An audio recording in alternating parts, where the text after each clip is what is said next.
Good morning, everybody. How you doing? Aaron here, Canadian Looney. How's everybody doing today? They start early on Fridays in the House of Commons. My name's Aaron. This is Canadian Looney.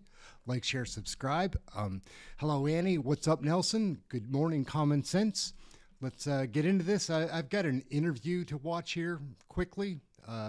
We've got Dominique LeBlanc and our Minister of Foreign Affairs, Anita Anand. I don't know what kind of nonsense they're up to down in Mexico, but wouldn't mind being there myself today. Let's take a peek at what they're up to. Year, obviously a lot has changed since then. It wrapped up at the end of October, so this is a fresh round. Beyond just saying the obvious, so much has changed since then with the administration. So but it can still be true, though. Sure. But what more specifically are you looking for this consultation so you can get the first time?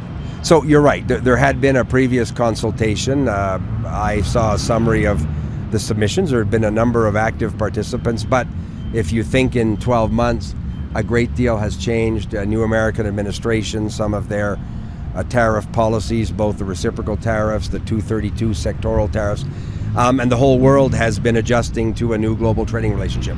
So that's why it's important to announce today the beginning of these consultations.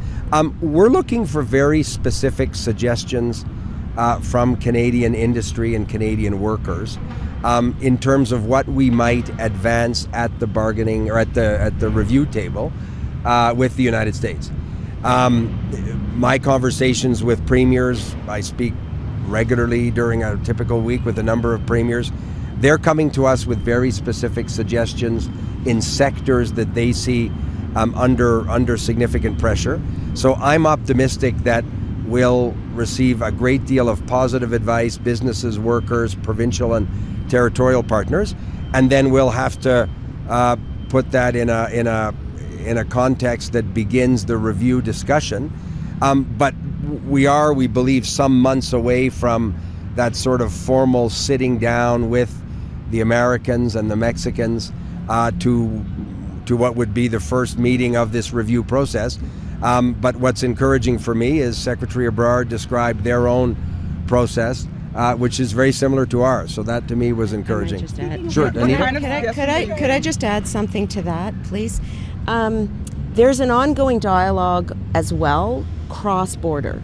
So delegations of Senate representatives, House representatives have been engaging with government representatives to ensure that the dialogue that is going to occur formally now has already begun cross-border. And in terms of Mexico's relationship and participation with Canada and their viewpoints, these are the types of conversations we were having yesterday and we will continue to have with them at a foreign affairs level as well as led by Minister LeBlanc. From Ambassador Hoekstra, we learned that obviously Canada was approached about a grand deal outside Kuzma. Did you learn from the Mexicans whether or not the Mexicans were approached for a grand deal outside Kuzma by the United States?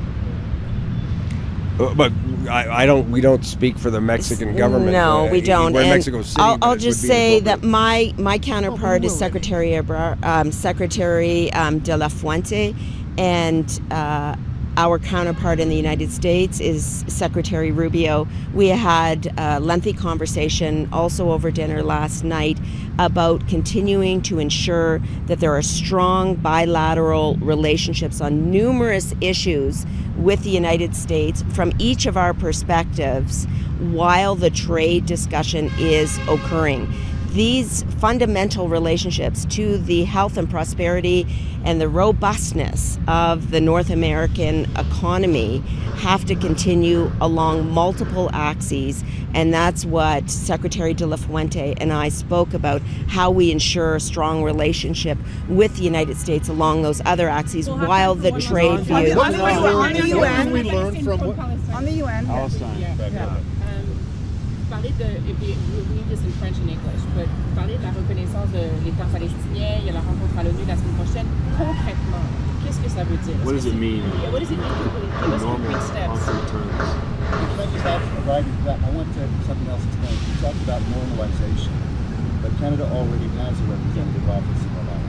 And even after recognition, we won't be able to operate an embassy because we can't call what actually would change? Okay, I'll explain it in English and in French, okay?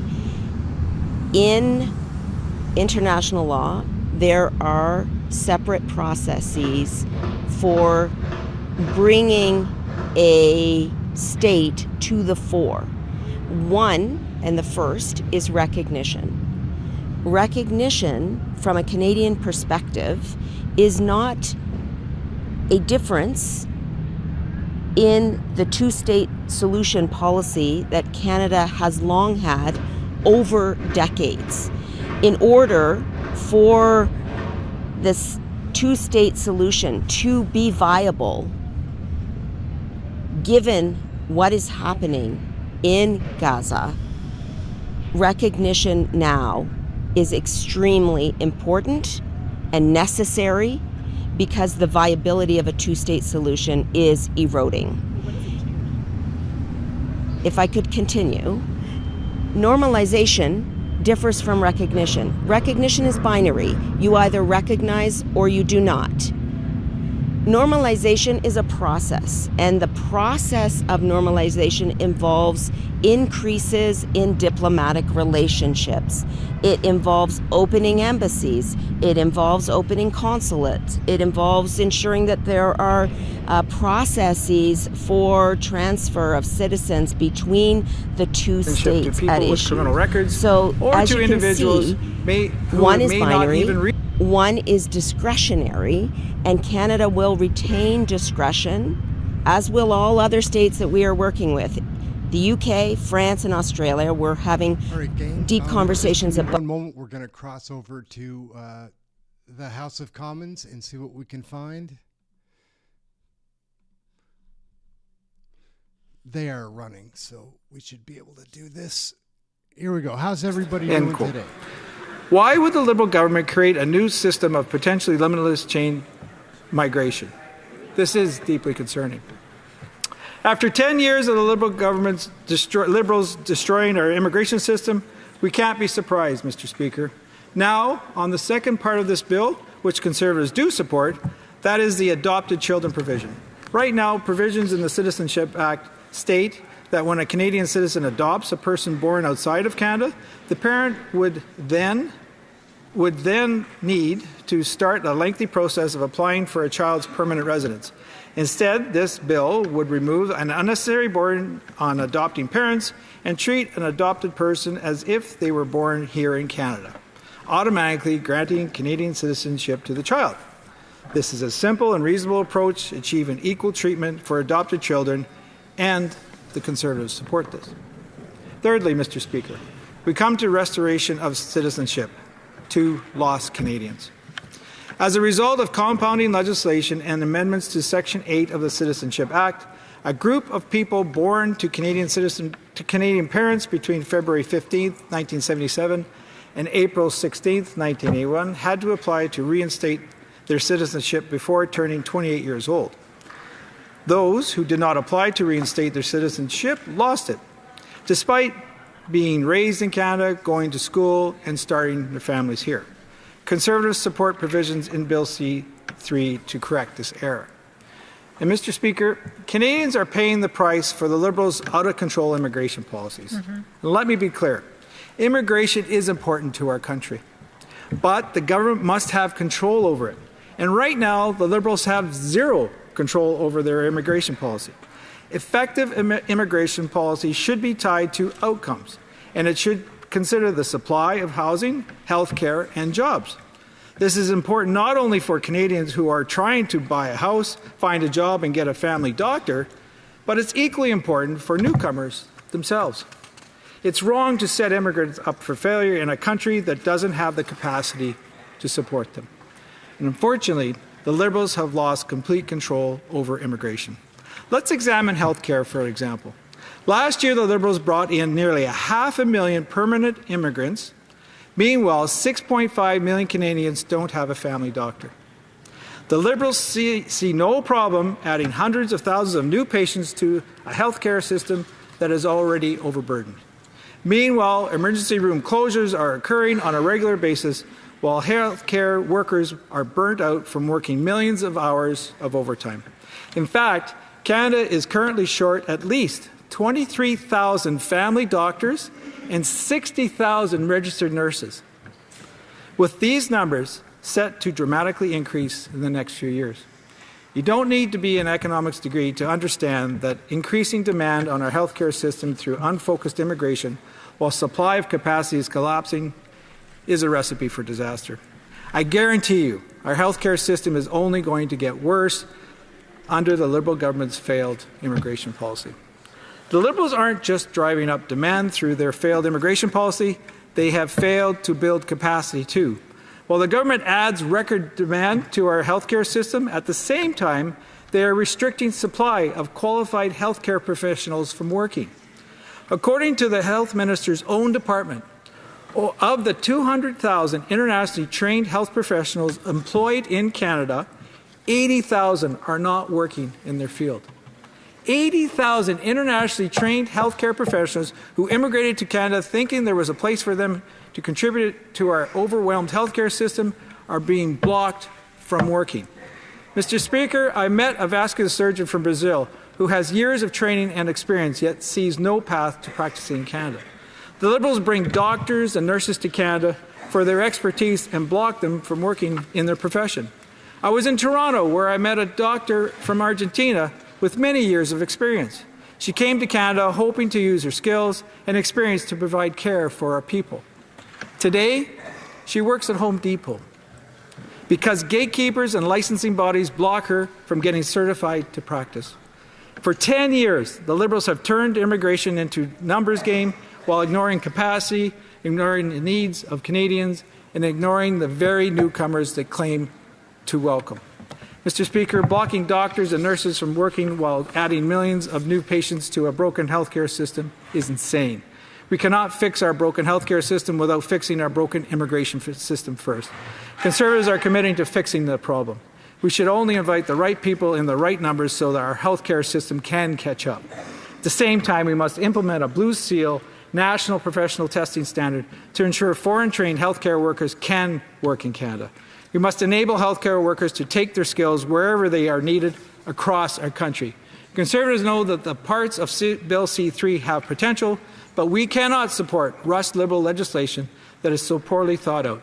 Conservatives will make recommendations to improve this legislation and implement real safeguards to strengthen the citizenship we are so blessed to have. Thank you, Mr. Speaker. Questions and comments? Questions et commentaires. The Honourable Parliamentary Secretary to the Government House Leader. Yes, Mr. Speaker, provinces do need to do a better job at recognizing the skills that immigrants bring to the country, in particular in the healthcare. That has been a chronic problem ever since I've been first elected back in 1988. Provinces must play a lead. Okay. Now, the member made reference to immigration and tried to blame immigration as the problem in healthcare today in terms of capacity. Some of the greatest shortages in Canada today in doctors is actually in the province of Manitoba. On the other hand, whether it's the Premier or the Minister of Immigration in Manitoba, both of them want to be able to see the current immigration levels to stay. They want to keep everyone that's in Manitoba to stay in Manitoba. They want to increase the numbers. How does that not conflict with what the member is saying? Does he believe our home province, we share the same home province, is wrong on their immigration requests? The Honourable Member for Wright and Mountain. Thank you, Mr. Speaker. And let me be, I did say in my speech, we need immigration, without a doubt, Mr. Speaker. But to ignore the fact that our healthcare system is absolutely overburdened, and overburdened, we won't even allow the professionals that have been trained abroad a pathway to seek and to practice in the profession that they've been trained in other countries. That is just insane. And this Liberal government has propped that same failing system up for the last 10 years, and as a member admitted, he has done nothing about it. Questions and comments? Questions et commentaires. The Parliamentary Secretary to the Government House Leader. Well, Mr. Speaker, I take exception to that. Every year, every opportunity I get, I advocate for recognizing the credentials that immigrants bring to Canada. And the member needs to realize, and the Conservative Party needs to realize, you can't just say, well, we're going to have a Blue Seal program. There's no depth whatsoever to that program. This is something in which you have to get the provinces to agree and participate in. Has the Conservative Party done any engagement with the provinces to give any legitimacy at all to their Blue Seal program? The Honourable Member for Riding Mountain. Mr. Speaker, yes, we have given lots of engagement right across this nation. I was in Nova Scotia during the summer. I've talked lots to provinces right across this country. And right across this country, we're hearing there is millions of Canadians waiting for a family doctor right now. 6.5 million Canadians. And we have immigrants coming in here with trained professionals from other countries and have seen no uptake, have no path forward. That's what the Blue Seal program is about. Questions and comments. The Honourable Member for Kamloops, Shuswap, Central Rockies. Thank you, Mr. Speaker. I'd like to commend the member from Riding Mountain for his connection with communities over the summer. I watched his social media. He managed to connect with the people. We're dealing today with a government bill that is identical to a bill that was brought forward in the previous Parliament. They rejected amendments. The bill didn't bring it through, or didn't make it through the last Parliament, but they brought it back without change. It's like the old saying, the definition of insanity is doing the same thing over and over and over again, expecting a different result. Can the member tell me what he's heard from constituents in his riding, and why does he think the Liberals aren't listening to people? Thank you. The member for Riding Mountain. Thank you, Mr. Speaker. I'd like to thank my colleague for the excellent question. Well, what I've heard across the country is when it comes to citizenship, it is very precious to Canadians. We cherish that much. It is a privilege, and it's world renowned. If you have the Canadian passport, it is sought after. And people from all over the world know that. Unfortunately, the Liberals have taken an approach where they have cheapened it. Mm-hmm. They've basically taken it and said, it's okay, you can come from anywhere, you can just live here a little bit, but have full access to all our programs and all the great things that make Canada the fantastic nation it is. And that is the thing I'm hearing from constituents and people right across this country. Please protect our Canadian citizenship, and please work to make that so it's cherished and upheld by the rest of the world. Well done. Resuming debate, reprise du débat, the Honourable Member for Dufferin-Caledon.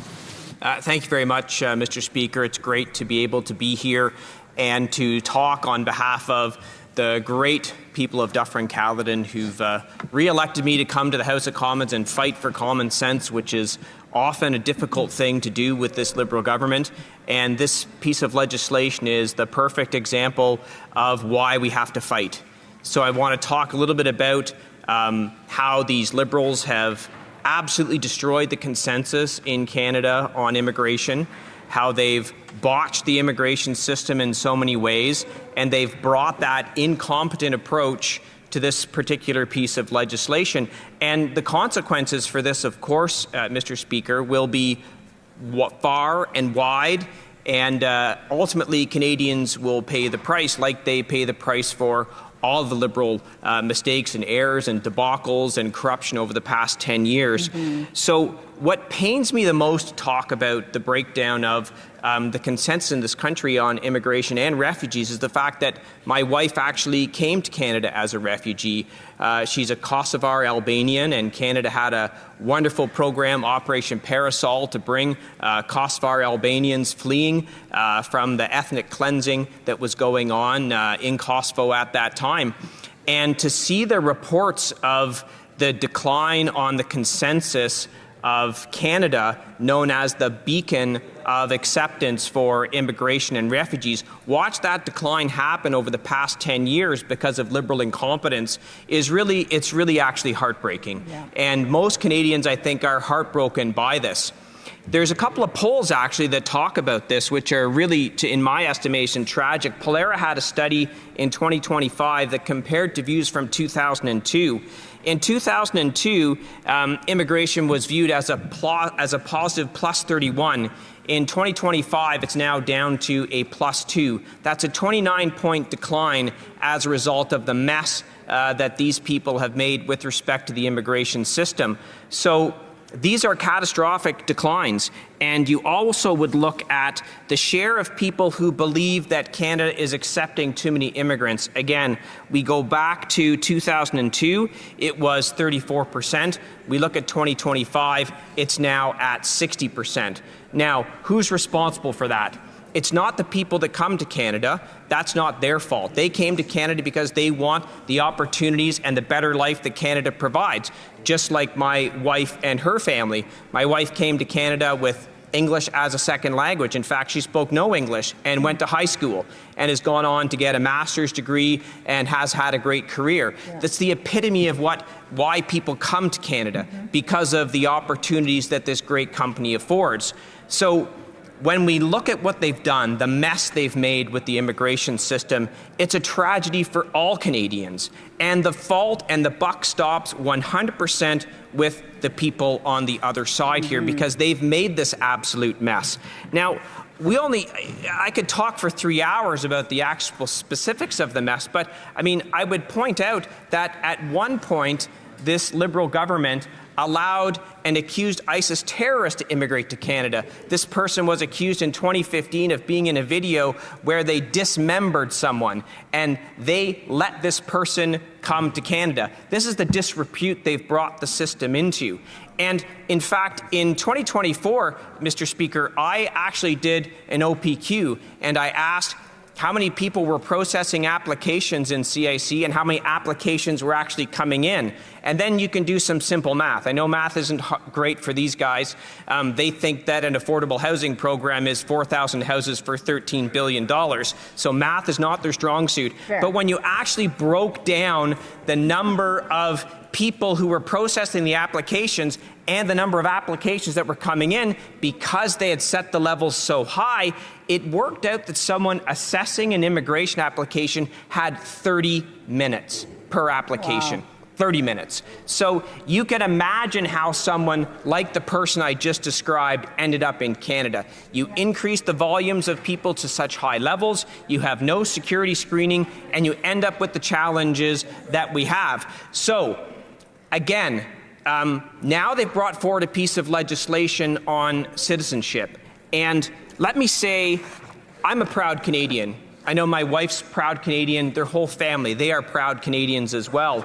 And they have created this very weak, substantial connection test. Now, what does that mean? Most people who are listening won't understand what that means, so I'm going to explain it. It means that, according to the Liberals, if you want to have Canadian citizenship extended to yourself and your children for generations on, you have 1,095 non-consecutive days in Canada. Now, what's the proof for that? They haven't even said. So somebody could just say, yeah, I spent 1,095 days in Canada over the last 25 years, and therefore my children, their children's children, and on we go, they all get Canadian citizenship. Now, this is weakening Canadian citizenship. It is making Canadian citizens, and they don't even know the numbers of people this is going to affect, how many people that this citizenship is going to be extended to. And there will be no security checks. So we just talked about how the lack of security checks let an alleged ISIS terrorist into Canada, someone who was on a video in 2015 dismembering someone, but they don't think security checks would be an important part of extending citizenship to people who have no real connection with Canada. Maybe they spent 1,095 days in Canada at some point over their lifetime, maybe not, because we don't know how they're going to prove it, and they don't have to have a security check. They're going to try and say this is all very normal, we're solving a problem. Mr. Speaker, it's not normal.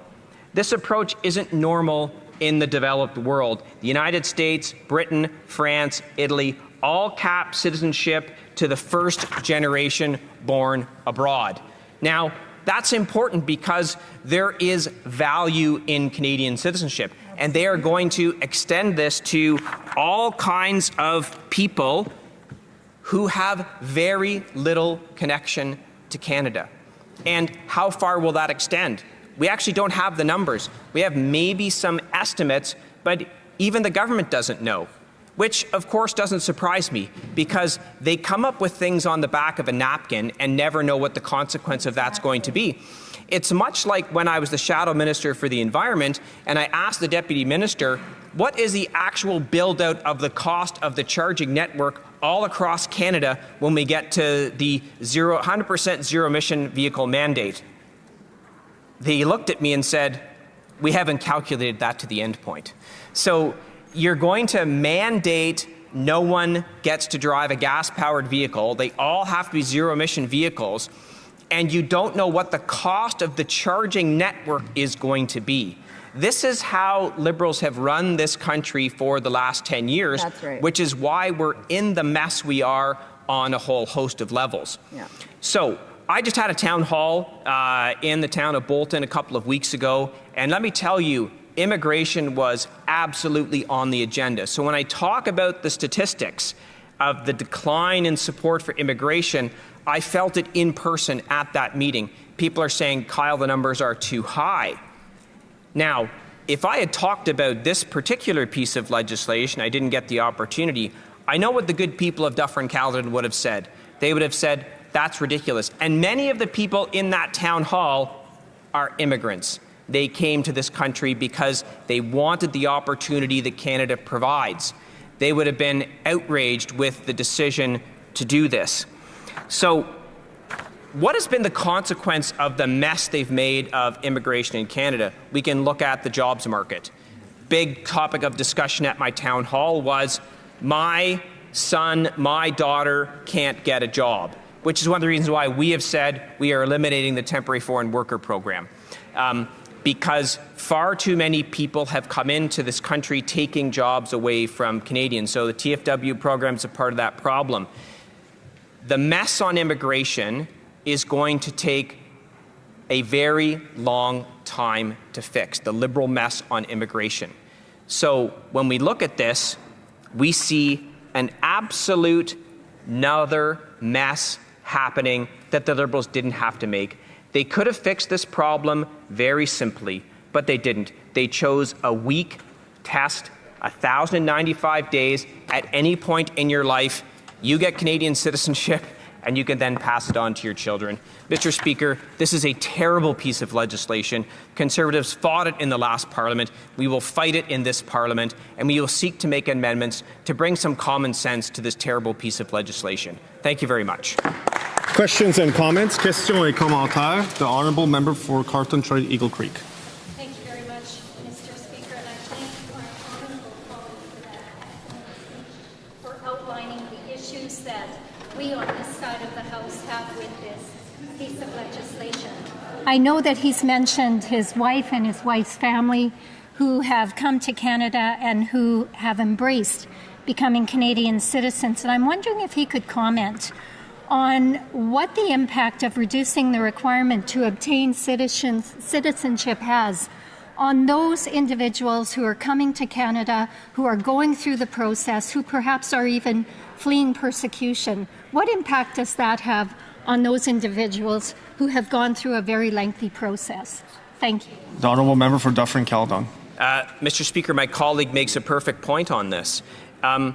The people who have come to Canada because they wanted a better life, they played by the rules, they've worked hard, they've made fantastic lives and contributions to this country, they are going to look at this as an affront to the hard work that they did to come to Canada and become a successful and proud Canadian citizen. They would be outraged that someone who has spent almost no time in the country, it's not even any consecutive days. You could have spent something like 10 days in Canada over 30 years. Like, you basically vacationed here for 10 days over 30 years, you're going to get Canadian citizenship. It's outrageous. We're against it, and we will fight it. Questions and comments. The Parliamentary Secretary to the Government House Leader. Yes, very quickly, Mr. Speaker, the year 2002 that he cited immigration as being really good, I acknowledge that. What he doesn't do is he doesn't cite the many years in which Harper's administration was a disaster to immigration, where they, for example, deleted those applications, literally hundreds of thousands of individuals that were in the process of coming to Canada, or the 7-year waiting times in order to sponsor a parent, or the cancelling of parents and grandparents program. There were serious problems that we were able to rectify. Today's issues is more of the temporary visas, and this is something in which the current Prime Minister has indicated that we are going to get on the right track, and we're working aggressively to do that. But my question to the member, Mr. Speaker, if I may, is using the example of Anna in the forces. She goes abroad, she has a child, comes back, her child then goes abroad to work. Should the child of that individual have the opportunity, or Anna's grandson or granddaughter have the opportunity? I have to give a chance to the member to respond. Speaker, I don't know if his discussion of the Conservative record on immigration is ignorance, or if his statements are malicious. But either way, they're completely erroneous and false. A point of order for the Parliamentary Secretary to the Government House Leader. A point of order, Mr. Speaker. They're neither. They're factual. As the Parliamentary Secretary knows, that's a matter of debate. I'll let the member for Daffron-Caledon finish. When Prime Minister Harper took over, there was a massive backlog in the parent and grandparent category that took over from the Liberals, around 150,000 people. So we were left with the mess that they left. Same thing in every single category. And so what we actually did is we put a temporary pause on the parent and grandparent application process, and then we cleared the entire backlog. So for him to try and stand here and say everything was rosy under a Liberal government, and then somehow things changed. Look, Mr. Speaker, I know I'm not allowed to use certain words in this place, but what he's saying is worse than categorically false. Yeah. Questions and comments. Questions et commentaires. The Parliamentary Secretary to the Government House Leader. Well, Mr. Speaker, it's just factually incorrect. I was the critic at the time.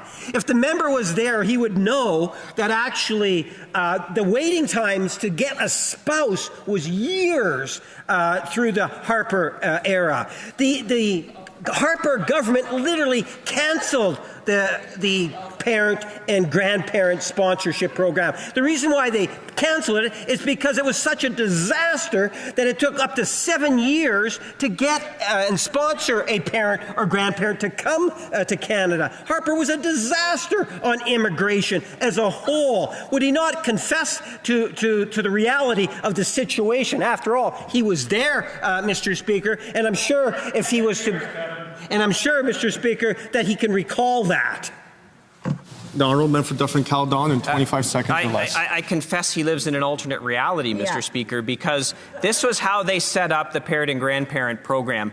An unlimited number of people could apply, then they let in 14,000 people. All those other people went on a waiting list. The next year, they opened it up. An unlimited number of people could apply, they let 14,000 in. All the rest went on a waiting list. The next year, and so on, and so on, and so on. That's how they managed the parent and grandparent category. It was an absolute mess. We had to clean it up. And guess what? A Conservative government are going to clean up a lot of messes, including... Resuming debate. Reprise de débat. The Honourable Member for Vernon Lake Country, Monashee. It is good to rise in this House again after time in my riding, Mr. Speaker, speaking with constituents and hearing directly from Canadians. It's always a privilege to stand here and debate legislation that touches not only on national policy, but on the very fabric of what it means to be Canadian. We're debating Bill C-3, an act to amend the Citizenship Act. This bill speaks to Canadian identity itself and to the value of Canadian identity. Let us be clear. Canadian citizenship is not just a piece of paper or a passport. It is a promise. It's a promise of loyalty, commitment, and shared responsibility. It represents hard-won freedoms and responsibilities that generations of Canadians have defended and cherished. Mr. Speaker, Conservatives have always believed that citizenship must be fair, secure, and meaningful. It must reflect a genuine connection to this country, not just in words, but in participation and commitment. Unfortunately, Bill C-3 undermines these principles. Now, there are parts of the bill we do support. We agree that the adopted children of Canadian citizens born abroad should be treated equally with biological children. That is fair, just, and long overdue. We also agree that the injustice of lost Canadians, those Canadians who fell through the gaps in the law through no fault of their own, must be corrected. These are people who grew up here, worked here, paid taxes, and lived as Canadians. That should never have been in doubt. Fixing those wrongs is the right thing to do. But, Mr. Speaker, where this bill fails, and fails profoundly, is in its removal of the first-generation limit on citizenship by descent and its replacement with a flimsy so-called substantial connection test. That safeguard, introduced by the previous Conservative government in 2009, was put in place for good reason. We saw in 2006 what happens when citizenship can be passed down endlessly without connection. During the Lebanon conflict, thousands of Canadians of convenience, people with little or no real ties to Canada, sought evacuation at enormous cost to Canadian taxpayers. Nearly $94 million was spent bringing 14,000 people to safety, many of whom returned abroad as soon as the crisis ended. That incident showed us the danger of limitless citizenship inheritance. The first-generation limit was a necessary, reasonable measure to protect the value of Canadian citizenship. Bill C-3 throws that safeguard out the window. Under the Liberals' new connection test, a parent could pass on citizenship if they had lived in Canada for just 1,095 non-consecutive days at any point in their life. That could mean 3 years spent here decades ago as a student before moving abroad permanently. That is not a substantial connection. It is one under the Liberals' plan, but it is not a real substantial connection. This is a brief chapter, not a life, and yet this bill treats it as equal to the lifelong commitment of Canadians who build communities, raise families, and invest our futures here. This is not fair, it is not equal, and it is not responsible. What message does this send to newcomers who follow every rule, study for and pass the citizenship test, meet the residency requirements, and undergo full security checks? These individuals invest years of their lives in Canada before earning citizenship. Meanwhile, under this bill, others could inherit the citizenship automatically without ever paying taxes, speaking an official language, or engaging in Canadian society. That is a two-tier system, and it devalues the hard work of genuine immigrants. There are also serious security implications. Bill C-3 does not require a criminal background check for those inheriting citizens under the so-called connection. Conservatives propose reasonable amendments to address this, including measures to exclude those with serious criminal records. The Liberals voted them down. At a time when Canadians are concerned about public safety, this is entirely reckless. Let us be clear about the costs. The Parliamentary Budget Officer has warned that this change could create over 115,000 new citizens almost immediately, many of whom live permanently abroad. But we have no idea, Mr. Speaker, what the real numbers are. Processing these cases will cost at least $21 million up front, with far higher long-term costs to health care, pensions, and other services. Canadians who work hard and pay taxes their whole lives will be asked to subsidize citizens of convenience who have never contributed a dime to our country. Meanwhile, immigration, refugees, and Citizenship Canada are already overwhelmed. Constituents across this country tell us about endless delays for visitor visas, family reunifications, and citizenship ceremonies. The Ontario Supreme Court has even ruled that the IRCC has a 50% error rate in processing. Yet the Liberals want to add tens of thousands of new cases with no plan, no resources, and no clear analysis of the impact. Peer countries are far more cautious. The United States, the United Kingdom, France, and Italy all limit citizenship by descent to the first generation abroad. Canada is either an outlier under this Liberal scheme, and not in a good way. As immigration lawyers and experts have warned, this bill is a reckless response to a flawed court ruling, and it extends citizenship far beyond any reasonable connection. Mr. Speaker, Canadian citizenship is precious. It is not an insurance policy for those who want to live abroad and return only when trouble strikes. It is not a convenience for those who want benefits without responsibility. It must mean more. Conservatives oppose aspects of this bill because it cheapens Canadian citizenship, undermines fairness, and exposes taxpayers to enormous risk. We don't even know what the extent of the risk is because there's no analysis done. We support targeted reforms for adopted children and lost Canadians, but we reject the removal of the first-generation safeguard. As former Liberal Minister Lucien Roubillard once said, we ought to share our citizens with those who want it and work hard to deserve it. Yes. Conservatives agree. Canadian citizenship must be earned, not given away like candy or Liberal promises.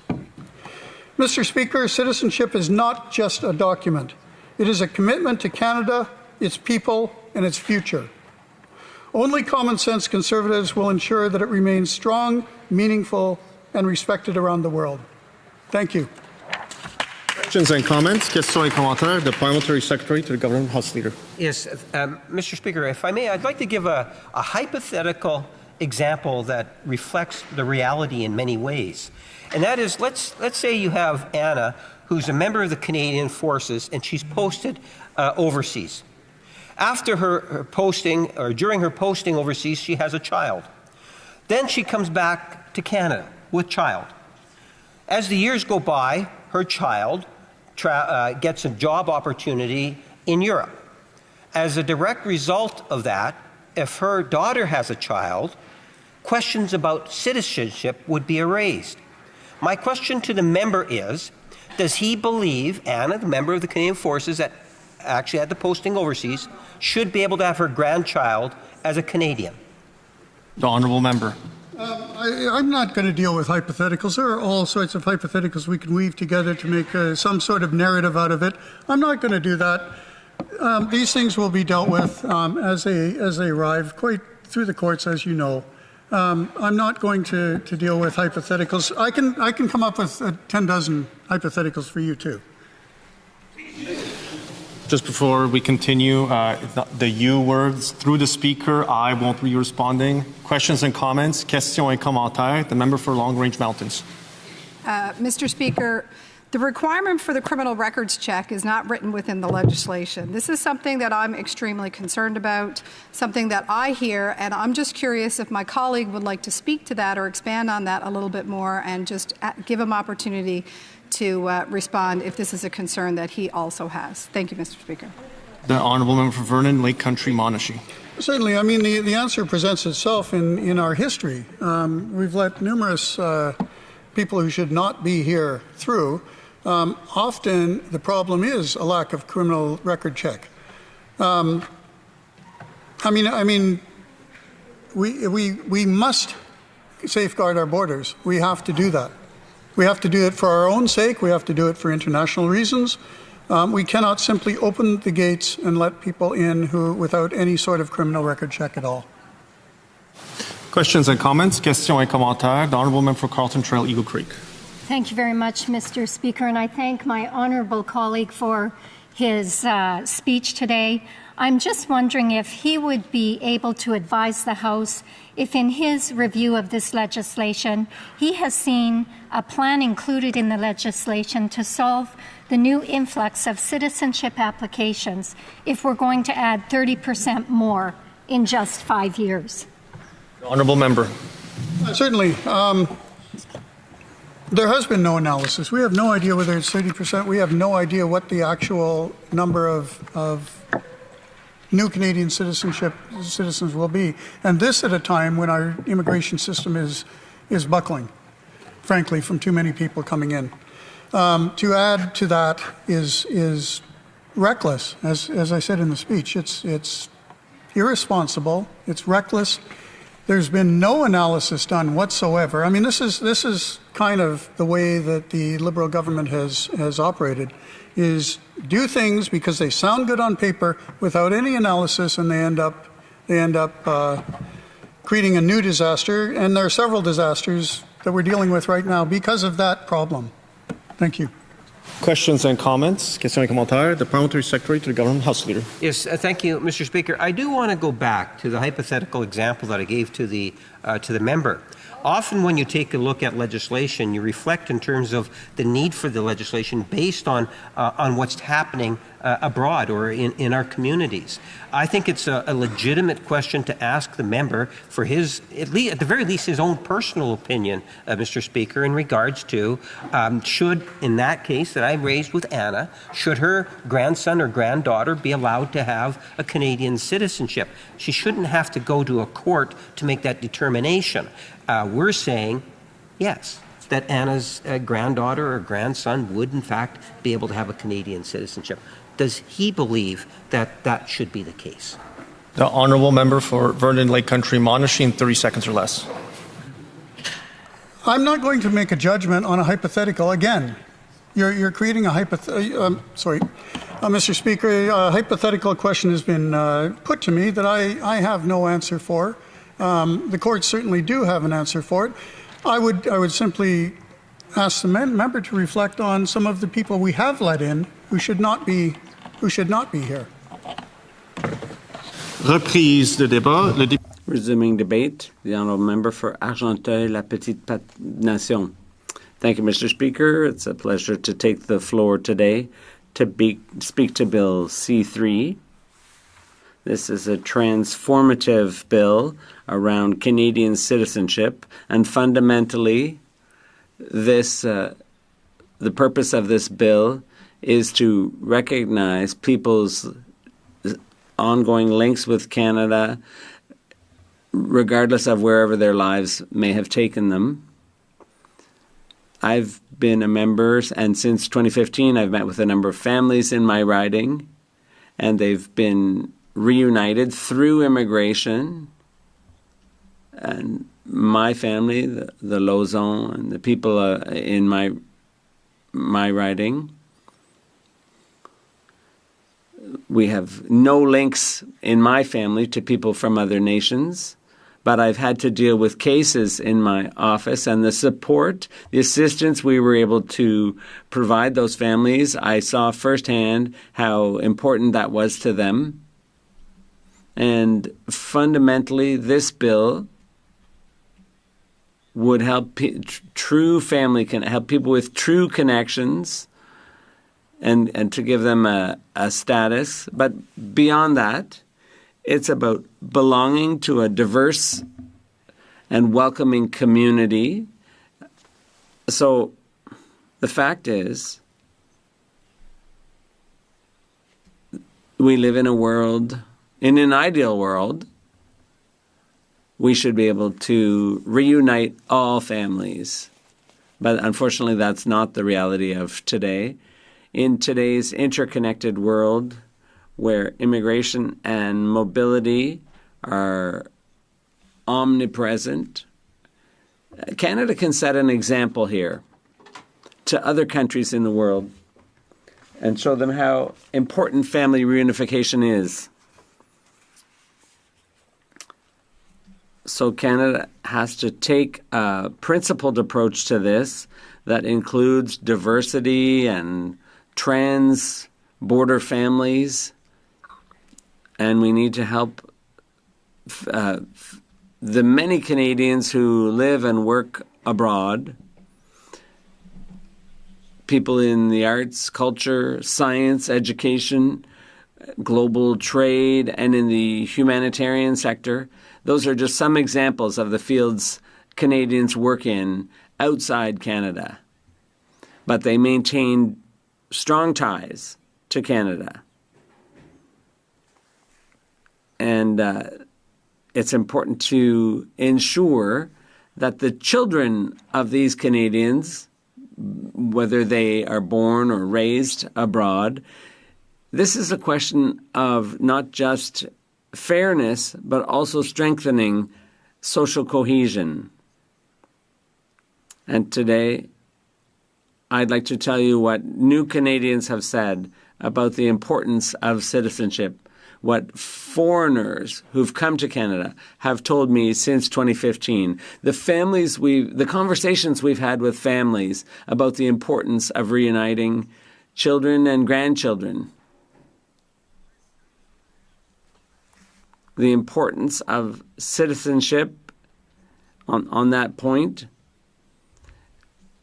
and the common values around citizenship. Becoming a Canadian is a privilege.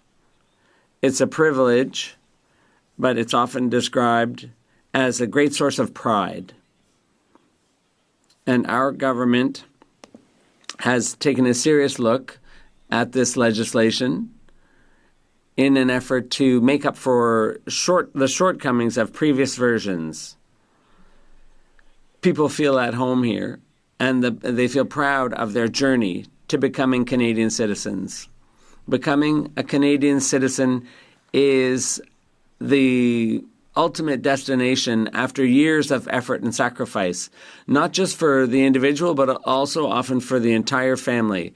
Many families have gone through hardship, and this is a time of connection and community and the ability to belong to something bigger than oneself. These testimonies are often very emotional. New arrivals, often with their children, cling to their citizenship certificate with pride. They have a sense of pride to belong to this great country. And this applies also to people who aspire to make Canada their home. Mr. Speaker, for those who are fleeing conflict, persecution, or hardship, Canadian citizenship represents a fresh start, a new life, a second chance for life. It's a privilege that most don't take lightly. The gratitude expressed by new citizens is a deep gratitude. And people often think of the opportunities Canada offers them, especially in education, healthcare, and peace.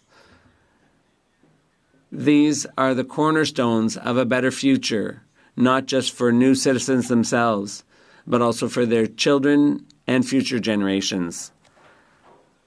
Whether it's by volunteering or participating in cultural events or just getting to know their neighbors, new Canadians actively participate in strengthening the social fabric of this country.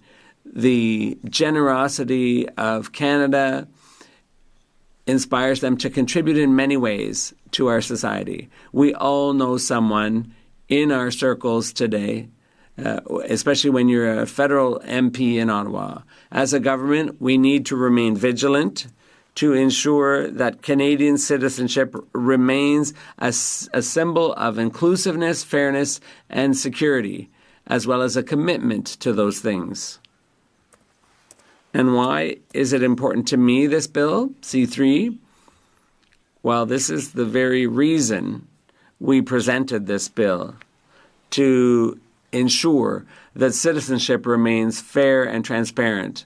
At a time when there's misinformation that's breeding distrust in public institutions, Canada must demonstrate its commitment to fairness, and that goes beyond our borders. The idea of being able to pass citizenship beyond one generation strengthens the ties, the contributions, and the values of citizens. The government has a duty not only to protect citizenship, but also to set out clearly what the process is for obtaining it. And the government has a responsibility to uphold the value of Canadian citizenship. If this was limited to one generation, it would be difficult to accomplish those goals. In the future, children born abroad beyond the first generation will be eligible for citizenship if their Canadian parents can demonstrate a substantial connection with Canada. In the future, as long as the Canadian parent born abroad has accumulated 3 years of physical presence in Canada, that child will also be born a citizen. The purpose and the structure of the legislation will continue to be monitored after passage of this legislation. So children born abroad to Canadians want to be treated in as similar a fashion as those born in Canada. Citizenship entails a great responsibility, the responsibility to participate, to commit, and to help make our country what it is. Citizenship is not just a destination, it's a journey. It's a commitment to the community, to justice and mutual respect. In conclusion, Mr. Speaker, citizenship, Canadian citizenship, is an important step. It's a privilege that also comes with responsibilities, a duty to respect the values that unite us. It's not just a legal question. It's about who we are and who we want to be. This bill is more about inclusion than exclusion. Canadians all around the world and their children who have a connection to our country, they're important. Their history, their contributions, their sense of belonging are all part of what makes Canada strong. Thank you, Mr. Speaker. Questions and comments? Member for Kamloops, Shuswap, Central Rockies. Thank you, Mr. Speaker, and I thank the member opposite for his speech. We often see that the Liberals don't plan into the future with legislation they bring to this House. And so we often hear of Indigenous people speaking about 7 generations, consideration of 7 generations into the future. Can the member opposite tell me what work his government has done to determine how many new citizens of Canada this would create 7 generations into the future? And what are the numbers of new citizens this would bring in 7 generations into the future? Surely the government must have looked at this to see what the numbers are. The Honourable Member for Argenteuil. Thank you, Mr. Speaker. I'm very happy to have the opportunity to respond to my colleague's question. We're talking about family reunification. We're talking about a government that is reaching out to help reunite families. I'd like to hear my colleague, though, how many families have not been reunited since 2009 when Harper made cuts that set the limit to just 1 generation. Families were broken. Today we're trying to fix the errors of the Harper government. Questions and comments? Questions et commentaires? The Parliamentary Secretary to the Government House Leader. Yes, thank you, Mr. Speaker. My question to the member is in regards to just the importance of the legislation, in particular the Lost Canadians. The Lost Canadians are individuals that should have their Canadian citizenship, and I think that is something in which all members agree on. At least I believe that to be the case, and just the importance of seeing this legislation pass so that those individuals in particular will in fact be able to get their citizenship. The Honourable Member for Argenteuil. Thank you, Mr. Speaker. I'd like to thank my colleague for his excellent question. The importance of reuniting Canadian families is something that's in the DNA of Liberals. I've been in politics since 2015, and one of the main reasons is that we're a welcoming country. We are here for inclusiveness for all communities. I had the opportunity to have a family that's entirely Canadian, entirely Quebecer. We're all from the same place. But what I've experienced since 2015 has been so heartwarming, so moving. The entire riding has been able to help many families, especially with family reunification and reuniting children with families. I think that's an essential part of life. Député de Côte-du-Sud, Rivière-du-Loup. The member for Côte-du-Sud. Thank you, Mr. Speaker. When my colleague refers to errors of the past and blames the Conservatives, I have to say, in all sincerity, that what the Liberals have done over the past 10 years has been a series of errors. They've brought so many people into this country that now we're having to exclude temporary foreign workers and so on. There's a lot of upheaval in families. They're being torn apart. They've worked here for years. They've been helping feed Canadians.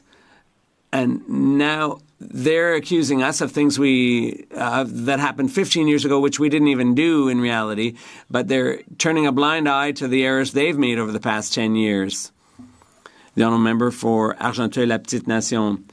Oh, well, thank you, Mr. Speaker. I'd invite my colleague to take a second look at history because decisions were made in 2009. Limits were set on family reunification. It was limited to one generation. It's right there in the legislation. I didn't make this up.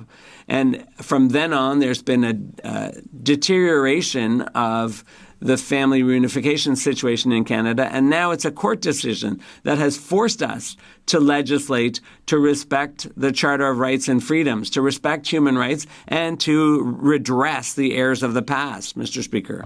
Reprise de débat. Resuming debate. Reprise de débat. Is the House ready for the question? The question is as follows. Mrs. Diab, seconded by Mrs. de Brussen, moved that Bill C-3, an act to amend the Citizenship Act 2025, be now read a second time and referred to the Standing Committee on Citizenship and Immigration. If a member participating in person wishes that the motion be carried or carried on division, or if a member of a recognized party participating in person wishes to request a recorded division, I would invite them to rise and indicate it to the chair. The Government Deputy House Leader. Would like a recorded vote. Conformément à l'article. Pursuant to Standing Order 45, the division stands deferred until Monday after question period. Order. Statements by members. Déclaration de député. Le député de Ottawa Centre. Really hope that all members had a fantastic summer in their home communities. Mine was no different. Of course, some quality time with my family, especially my kids, but also a lot of engagement with my constituents. In particular, Speaker, I really took the time to listen to my constituents in terms of their views on the upcoming budget that will be tabled soon in this House. I sent a householder to all my constituents, and I've received hundreds and hundreds of responses back. When it comes to building a strong economy for today and tomorrow, the residents of Ottawa Centre wants us to break down internal trade barriers. They want us to invest in nation-building projects and expand trading relationships, not to mention support workers through more apprenticeships and training. My constituents also want to make sure that we're doing everything possible to lower the cost of essentials, speed up the construction of affordable homes, and improve access to health care, including mental and dental care services. My constituents, Speaker, wants us to have strong partnership with our allies and keep investing in our security. Le député de Chicoutimi. The honourable member for Chicoutimi-Le-Fjord. In 1971, after just 6 games in the NHL, Ken Dryden won the Stanley Cup and the Conn Smythe Trophy for MVP in the playoffs. This was the first of 6 Stanley Cups in 8 years he would win in his career with the Montreal Canadiens. The next year, he was named the best new recruit, an unrivaled feat, known for his unique posture where he would lean on a stick, watching his team swarm the opposing net. He ended his career with 5 Vezina trophies for best goaltender. He also defended our country in the 1971 Series of the Century against the USSR. His achievements on the rink and off it are just remarkable. But Dryden was more than an athlete. He had a law degree and served Parliament as Member for York and Minister of Social Development. Mr. Dryden left an eternal mark on our society. We will always remember him as a symbol of success and a great Canadian. The Honourable Member for Guelph. On August 16th, Guelph General Hospital celebrated 150 years of service to Guelph and Wellington County. What began with just 12 beds and 3 nurses has grown into a cornerstone of care for more than 200,000 people in our region. Through its expansions and innovations over the years, Guelph General has always shown an unwavering commitment to care for the patients and families at the heart of their mission. To everyone who has contributed to this legacy, nurses, doctors, all the staff, volunteers and leaders, and donors past and present, thank you. Day after day, decade after decade, you give your time, expertise, and mostly your heart to others. This milestone belongs to you. The next chapter begins now for Guelph General as it works to secure approval for a new hospital to meet the community's evolving healthcare needs. This takes patience, perseverance, and innovation. But with the spirit that has animated GGH for the last 150 years, we know it's possible. Congratulations, Guelph General. Félicitations. The Honourable Member for Kenora-Kiewitenota.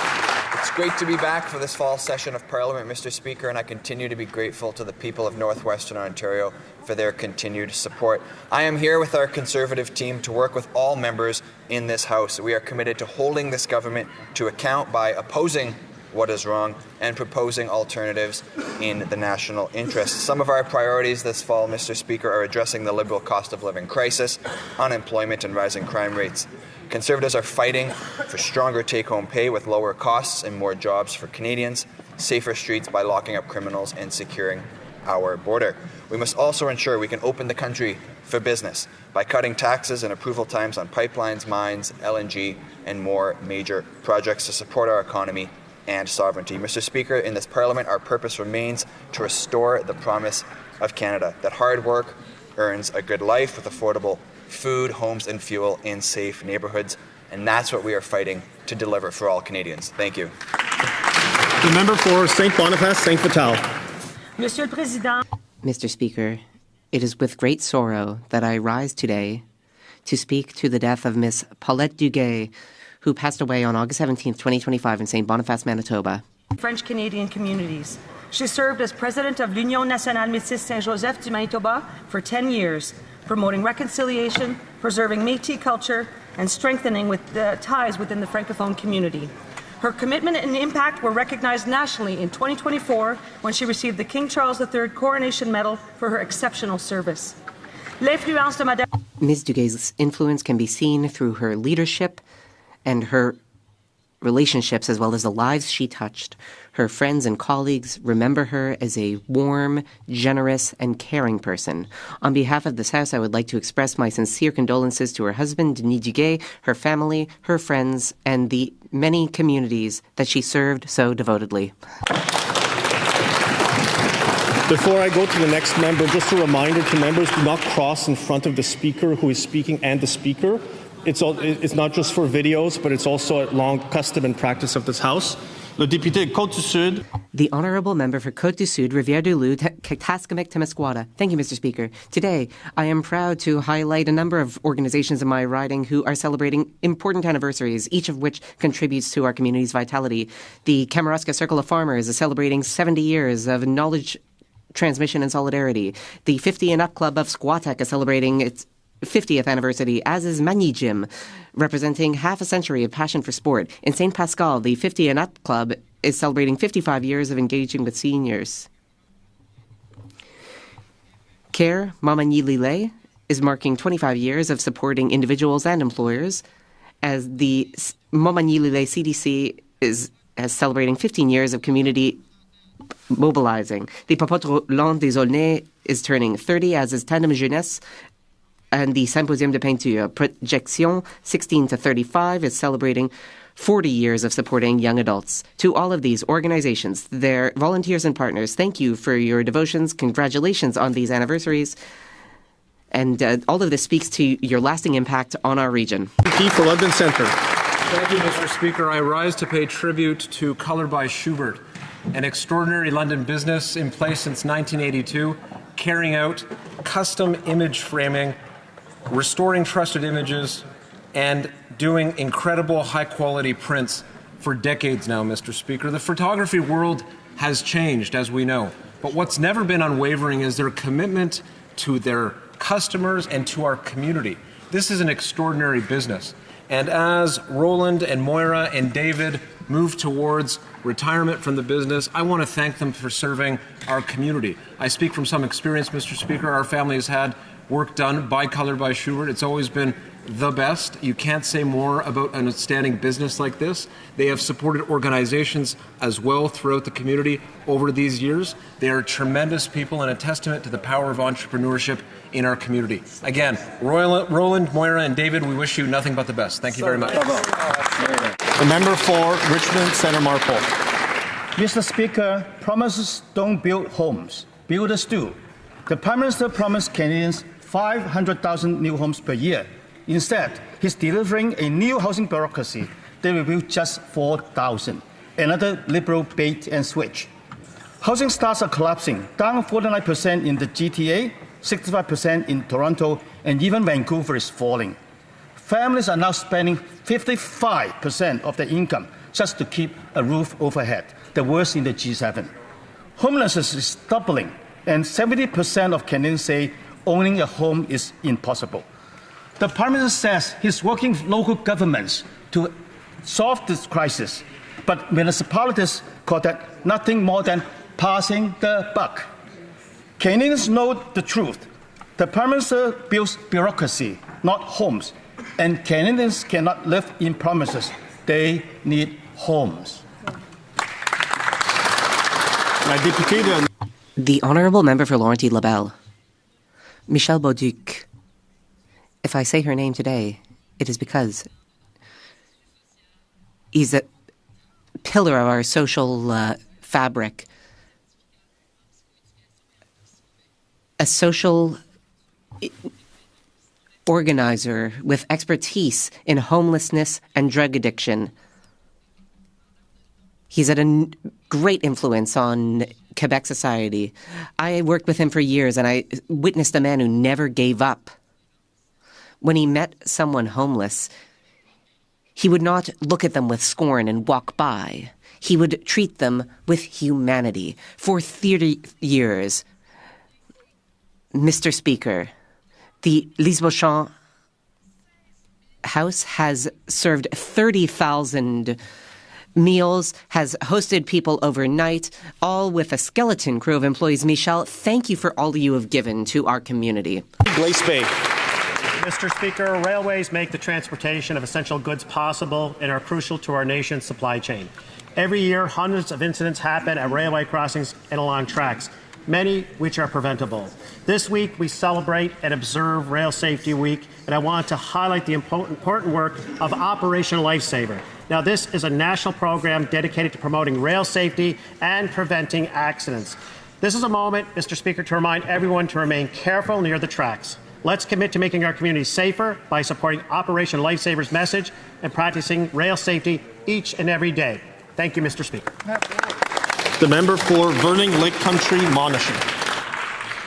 Mr. Speaker, in Vernon Lake Country, Monashee, and across Canada, families are being crushed by the cost of living crisis. After 10 long years of the same old Liberal government, everything costs more. Groceries, rent, mortgages, gas, and everyday essentials that Canadians rely on. The Prime Minister asked to be judged on the cost of food at the grocery store, and the verdict is not good. I hear from parents forced to choose between paying bills and feeding their kids, and from seniors cutting back on medication just to make ends meet. And the high cost of living isn't just about dollars and cents. It's about people's lives. It fuels anxiety, despair, and a growing mental health crisis. These heartbreaking choices are not normal, and they should never be acceptable in Canada, Mr. Speaker. Hardworking Canadians deserve better. While local food banks do heroic work, they're filling gaps left by Liberal failure, and they're no substitution from leadership. Conservatives will cut taxes, bring down inflation, and make life affordable again. The member for Don Valley North. Thank you, Mr. Speaker. I rise to recognize the Firefighters National Memorial Day that falls yearly on the second Sunday of September. Across Canada, more than 1,000 firefighters have died in the line of duty, including 353 Toronto firefighters. They will not be forgotten. This summer, I had the pleasure of visiting fire stations and meeting firefighters across my riding of Down Valley North, a community fortunate enough to have 4 fire stations. I want to take this occasion to acknowledge their professionalism and commitment to keeping us safe. Every day, they stand ready to run into danger to save lives and livelihood. We owe firefighters and their families an enduring debt of gratitude, and I thank them for their service, their sacrifice, and their unwavering dedication to safeguarding Canadians across the country. Thank you, Mr. Speaker. The member for Kamloops, Shuswap, Central Rockies. Mr. Speaker, a ship without power or anchor will inevitably hit the rocks. Since the Liberals took over, Canada's GDP growth is the worst in the G7, clearly without power. The independent parliamentary budget officers quote, I don't know that the government currently has fiscal anchors. Without power or anchor, this Prime Minister has Canada's fiscal future headed for the rocks. The PB also stated, quote, labor markets suck, wages are not going up.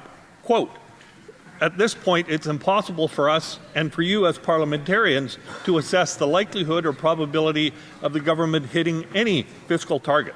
Since the Prime Minister took office, federal spending has gone up 8.4%. He boosted consultants by 37%, boosted spending on bureaucrats 6%.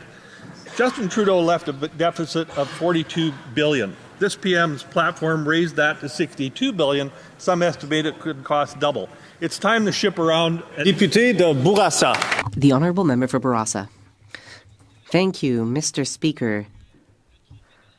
I can say that the O'Brien NBA trophy weighs more than 25 pounds. Why do I know that? Because it was in my riding of Bourassa. Thanks to Benedict Maturin and Lugenstor, childhood friends who brought the cup home to Bourassa. They also brought home hope and pride for the youth of Bourassa. They also brought home a clear message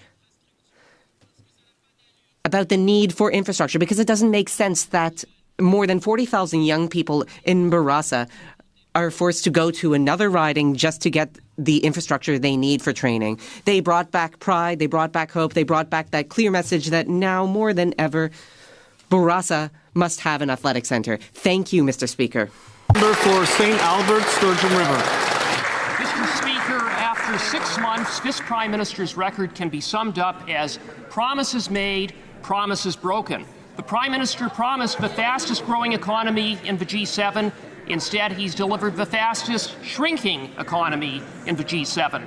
The Prime Minister promised jobs and investment. He's killed 86,000 jobs and presided over a massive outflow of investment. The Prime Minister promised to spend less. Turns out, deficit spending has doubled.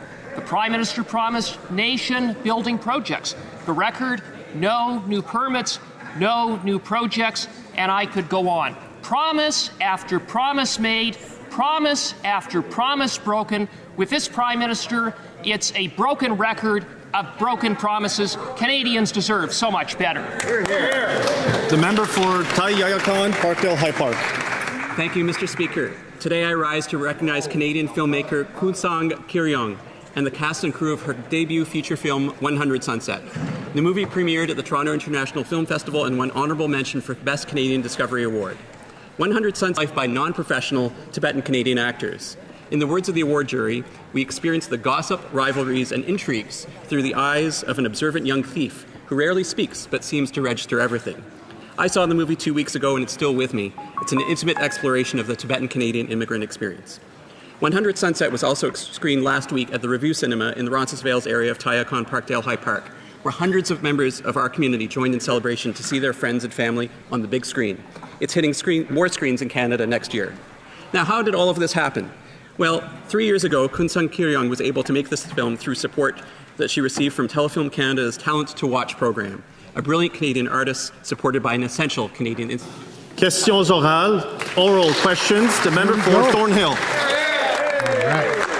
After 10 years years of Liberal soft-on-crime policy, violent crime is up 50%, sexual assaults up 75%, gun crime up 116%. Just about everybody in this country is demanding bail reform, and yet the Liberals block it at every turn. Every single day they delay, more rapists, gangsters, and repeat offenders are dumped back on our streets to victimize innocent Canadians. Why are the Liberals obstructing fixing the broken bail system and choosing to shield dangerous criminals rather than protecting Canadian families? Why don't they do something about it today? Minister of Justice and Attorney General. Mr. Speaker, with respect to my honourable colleague, I'm sure she knows that we are moving forward with bail reform legislation that will be tabled in the House this fall. I had the opportunity yesterday to connect with a number of my critics, including the Conservative critic, to discuss items of mutual concern. Our belief on this side of the House is that we need to strengthen our bail laws and our sentencing laws to ensure that dangerous people who commit serious crimes and pose a public safety threat are not let to roam free on our streets. For Thornhill.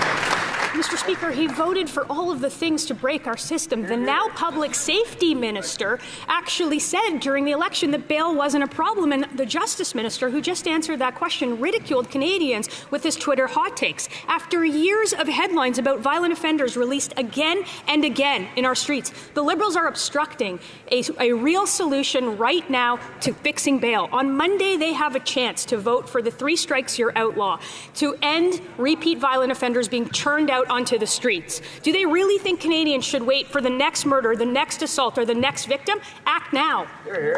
Minister of Justice and Attorney General of Canada. Mr. Speaker, we agree that we need to take action to ensure that violent repeat offenders are not left on our streets. However, it's curious the strategy that the Conservatives have chosen. The law that they are putting forward now has been shown to be a failure in every jurisdiction in which it is tried. It is a theory that has come directly out of the United States. I don't know if the opposition was paying attention during the recent election campaign, but Canadians very much want laws to be developed in Canada. Mr. Speaker, this is Canada, not the United States, and my citizens who I represent from Central Nova would very much like to keep it that way. The member for Brantford, Brant South, Six Nations. After 10 years of patching catch and release laws that turn criminals loose on our streets, the Liberals are now obstructing jail not bail laws. In Nova Scotia, a man sexually assaulted more than 300 children and within hours was released on bail. This is outrageous. The same violent criminals are cycling through the system again and again. That's why our Conservative motion brings 3 strikes and you're outlaw, no bail after 3 serious convictions. On Monday, will the Liberals stop obstructing Parliament and pass it? Hear, hear. The Honourable Minister of Justice. Mr. Speaker, the circumstances my honourable colleague raises are clearly engage heinous crimes that need to be taken absolutely seriously. I spent a number of the last few months meeting with law enforcement, meeting with people who work within the criminal justice system, meeting with people who have dedicated their lives and careers to improving public safety in this country. Not one of them has come forward with a recommendation that we should adopt the Conservatives' approach to this particular issue. Mr. Speaker, we will use evidence, we will work with the stakeholders who know what they're talking about to advance solutions that will actually make Canada a safer place. I hope the Conservatives will work with us. The member for Brantford, Brant South, Six Nations. If the Liberals really wanted to crack down on crime, they wouldn't cling to their catch and release laws that let repeat violent offenders back on our streets. For years, premiers, police chiefs, and mayors across the country have been pleading with this government while they defend laws that let criminals back on our streets. Enough is enough.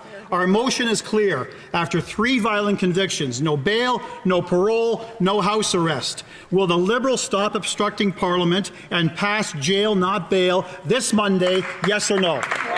Honourable Government House Leader. Mr. Speaker, speaking of legislation, there is legislation before this House as we speak. Bill C-2, which secures our borders, which deals with the scourge of fentanyl, which brings order to our immigration system. That member has had many opportunities to get tough on crime by voting for Bill C-2. Where has he been, Mr. Speaker? Great question. The honourable member for Côte-du-Sud-Rivière-du-Loup. Mr. Speaker, for the past 10 years, the Liberals have been laxist on crime with catch and release policies. We have to prevent these violent repeat offenders from getting back onto our streets. Crime is up 55% and repeat violent offenders are safely walking around our streets without being behind bars. Why is this Liberal PM still protecting violent criminals rather than protecting Canadians. Mr. Speaker, in addition to initiatives my colleague has just announced, we also have an important bill coming up, C2, that will give police tools to fight crime in terms of fentanyl, firearms, and gangs. This will have a direct impact on our communities and the safety of our streets. We'll always be here to ensure the safety of our Canadians. The Honourable Member for Côte-du-Sud-Rivière-du-Loup. The Liberals promised that they would protect Canadians, but instead they have weakened our laws, opened up the doors to repeat defenders, and refused solutions from the opposition. Our proposal today is clear. 3 strikes and you're out. No parole, house arrest, or probation, 10 years behind bars to protect Canadian families. When will this government finally protect and prioritize Canadians and support the Conservative 3 strikes and you're out bill? When Quebec electors who are Conservative from the Bas du Fleuve asked if this Parliament could work to take action against crime and implement reform to prevent the import of illegal firearms and end the scourge of drugs in our streets, this member has the opportunity to vote for legislation and several occasions to vote for a bill, C2, that will clean up our legal system. The Honourable Member for Gaspésie, Les Îles-de-la-Madeleine, Restigouche. Mr. Speaker, the Liberals' prejudice against Quebec laws is obvious in their appeal against the notwithstanding clause. Ottawa is completely delusional. In its brief, the federal government justifies its attack on the clause by citing the possibility that Quebec could use it to authorize arbitrary execution or slavery. Well, let's reassure the government there's no appetite in Quebec for slavery or firing squads. Now, when will the federal government withdraw its contemptuous brief and its abusive appeal against the notwithstanding clause? The Honourable Minister of Justice. Mr. Speaker, clearly, there are issues of national interest, and it's essential for the federal government to defend its charter. As the member knows, this case is before the Supreme Court now, and they will look at the arguments. The Honourable Member for Gaspésie, Les Îles-de-Madeleine. Mr. Speaker, the notwithstanding clause in Quebec has protect the foundations of Quebec's identity, such as secularism. It's also been used much more for practical purposes, such as small claims court and employment equity. Drawing parallels with the possibility that Quebec could use it to authorize slavery, execution, censorship, or the banning of places of worship shows the federal government's total disregard for the issue. When will Ottawa stop using the courts to wage its crusade against Quebec's laws? The Honourable Parliamentary Secretary. Mr. Speaker, I rise today to say that I am a member from Quebec. So, Mr. Speaker, the member across the way knows full well that the government is the party of the Canadian Charter of Rights and Freedoms. We protect and always will protect the Canadian Charter of Rights and Freedoms. The member across the way and all citizens who elected us in our ridings, all Canadians, young and old, men and women, have these freedoms guaranteed by our charter for more than 40 years. And our government takes its responsibility to defend. The Honourable Member for Côte-Nord. Mr. Speaker, the notwithstanding clause was the condition without which the provinces would never have signed the Constitution in 1982. For Quebec, which never signed it, the clause remained too weak a safeguard against the federal government's desire to subject Quebecers to Canadian central authority. Today, even this weak assurance is too much for Ottawa. The Liberals want to weaken the notwithstanding clause and make it useless. This is not a legal battle being fought in the Supreme Court. It's a political battle against Quebec. Will Ottawa back down? The Honourable Parliamentary Secretary. Mr. Speaker, my colleague knows well that the government's case with the Supreme Court will not prevent any province or territory to continue to use the notwithstanding clause. It's very clear. They know this, and if there are issues, I'd be happy to sit down with them and organize a presentation with the Department of Justice and myself in our sincere desire to protect the rights and laws of Canadians. These are rights that have been guaranteed for 43 years. It is sacred for Canadians across the country, from Newfoundland and Labrador to the Yukon. Prime Minister was in Mexico this week, and when Mexico decided to get serious about its border, it deployed 10,000 new personnel in a matter of days. At the same time, the Prime Minister promised Canadians that he would hire 1,000 new border officers. So a very simple question to the Minister of Public Safety. How many officers have been hired and are deployed today? The Honourable Parliamentary Secretary to the Minister of Public Safety. Mr.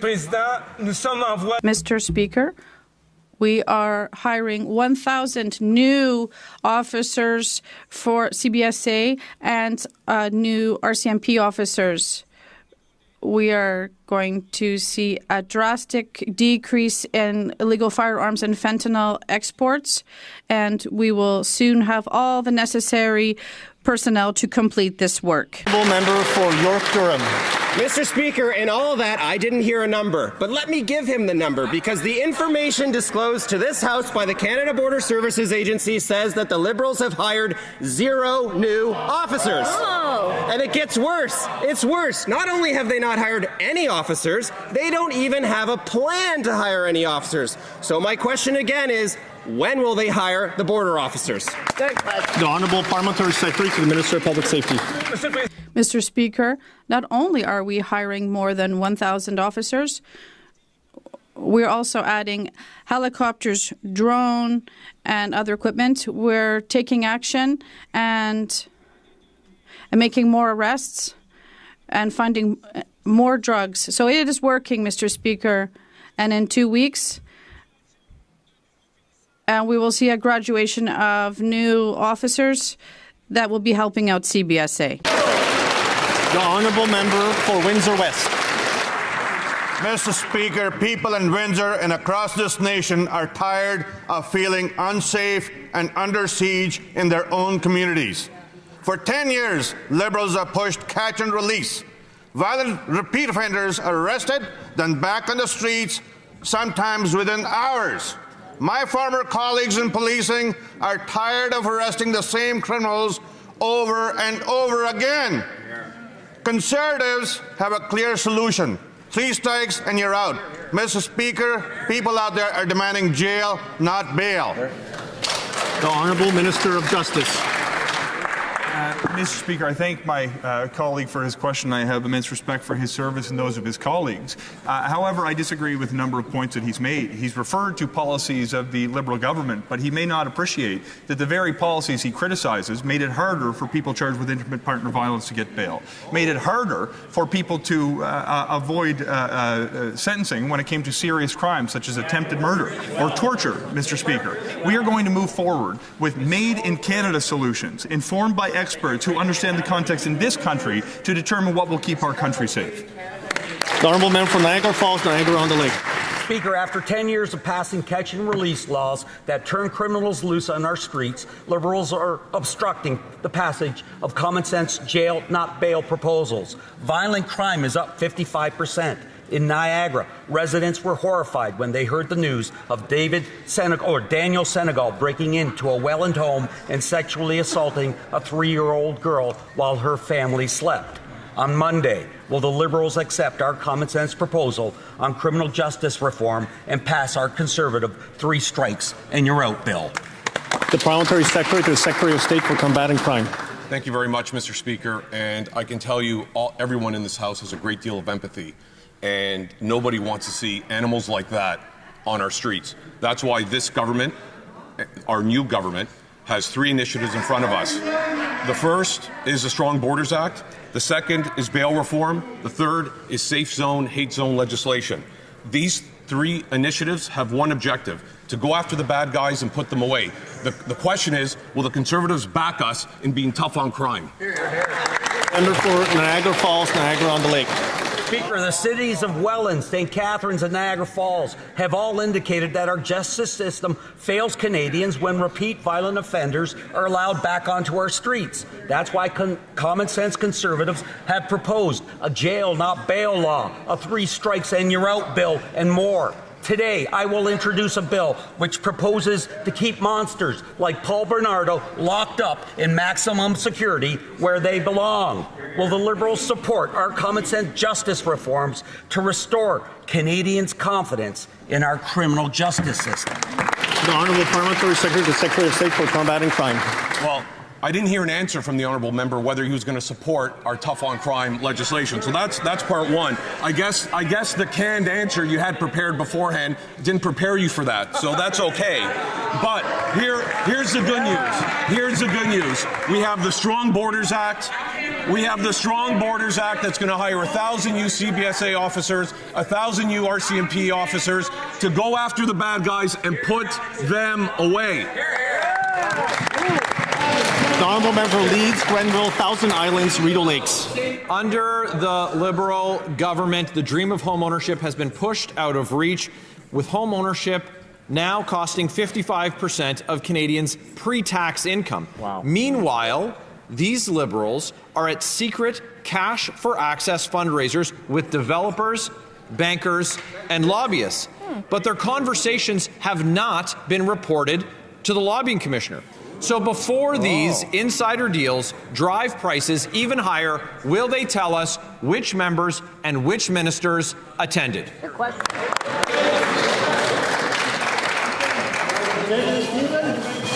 The Government House Leader.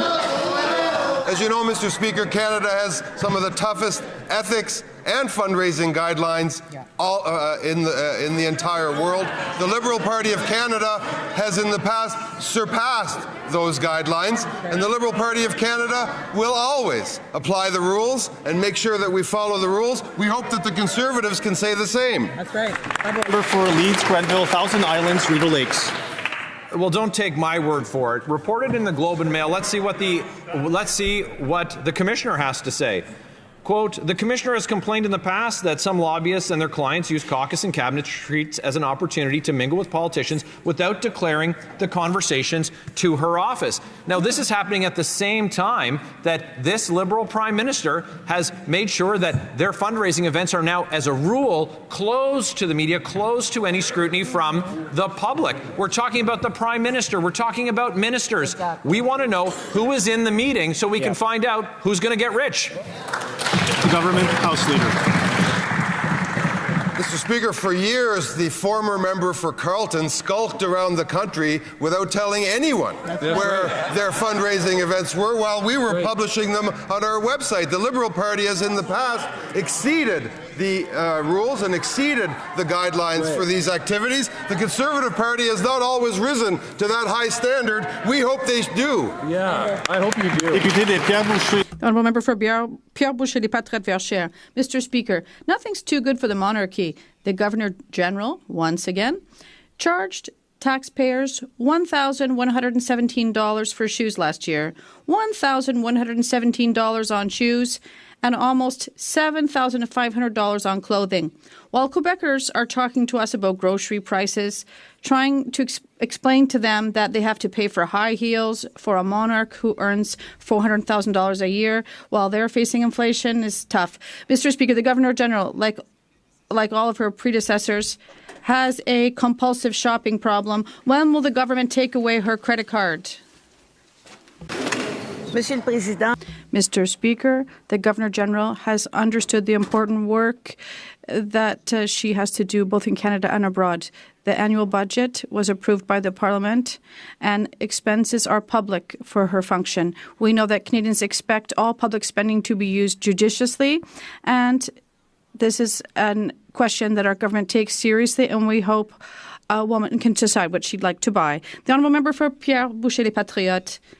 Mr. Speaker, the other ministers don't spend thousands of dollars like that, perhaps $100, but not thousands.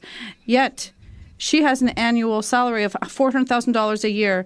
Can she buy her own shoes? This reminds us that in 2023-2024 alone, the position of Governor General and all her royal entourage cost taxpayers, hold on to your hats, $59 million. $59 million wasted in 1 year to provide a luxurious lifestyle for a symbol that could be replaced by a stamp. $59 million wasted on a symbol of the domination of the people by foreign sovereigns. When will we stop this? Mr. Speaker, the annual budget of the Governor General was approved by the Parliament and expenses are made public. Canadians. We know that Canadians expect all public spending to be done judiciously, and this is a question our government takes very seriously. Thank you. The member for Regina, Wascana. Mr. Speaker, in the not-too-distant past, the Liberal Party used to be the party of fiscal responsibility. I remember when former Finance Minister Paul Martin promised to balance the budget come hell or high water. But now Liberal deficits are causing inflation and Canadians are paying the price. So my question to this Finance Minister, how much is this year's budget deficit and will the Liberals ever balance the budget again? Hear, hear. Honourable Government House Leader. Mr. Speaker, I know Paul Martin. I worked with Paul Martin. That MP is not Paul Martin. I can assure him that that party is not the party of fiscal responsibility. It is the party that had an outrageously expensive spending proposal in their platform. That was rejected in the last election. We're building the strongest economy in the G7. We are going to get the budget into operating balance. We are going to work to create opportunities in this country. Paul Martin would be proud of that, Mr. Speaker. The member for Regina, Wascana. Thank you, Mr. Speaker. I appreciate the comparison, but I didn't hear an answer in all of that, and so I'll ask again. In last year's fall economic statement, the budget deficit was $62 billion. A deficit of $62 billion was so embarrassing that the finance minister had to resign that morning rather than deliver the bad news. And so I'll ask again to this finance minister, how much is this year's budget deficit and how high does it have to be before he resigns from embarrassment? The Honourable Parliamentary Secretary to the Minister of Finance. Mr. Speaker, the Prime Minister and the Minister of Finance have made it abundantly clear that Canada's new government has a renewed focus on fiscal discipline and that Budget 2025 will have strong fiscal anchors. Budget 2025, in fact, will refocus government spending on operations while making transformational investments in housing, defence and infrastructure. Those generational investments will get a return for Canadians. That return comes in the form of good-paying jobs for generations to come. That's how you build Canada strong, Mr. Speaker. That's what Canadians voted for. The Honourable Member for Essex. I received an email to my office recently. Part of it read, I went to Kingsville to buy some apples. Picked out 6 apples of average size, and the price was $8.50 for 6 apples. I left the apples and left the store without making a purchase. This Prime Minister is another bait-and-switch Liberal with more broken promises.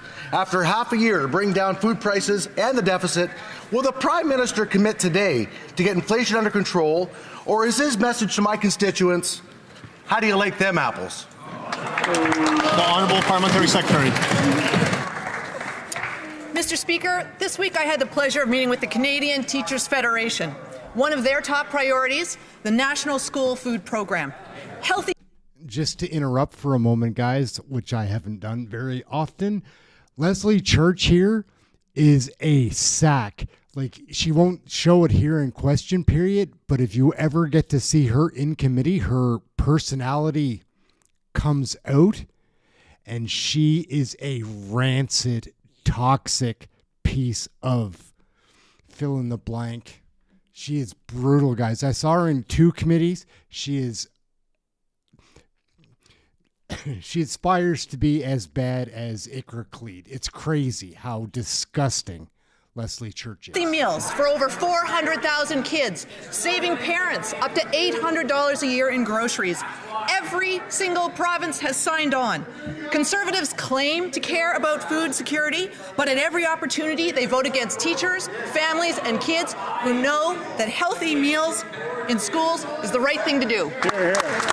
The honourable member for Windsor-Tecumseh Lakeshore.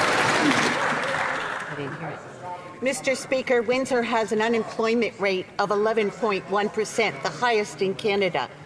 The Prime Minister came home empty-handed after tariff negotiations, causing people to tighten their purse strings because of the economic uncertainty that the Liberal government has caused.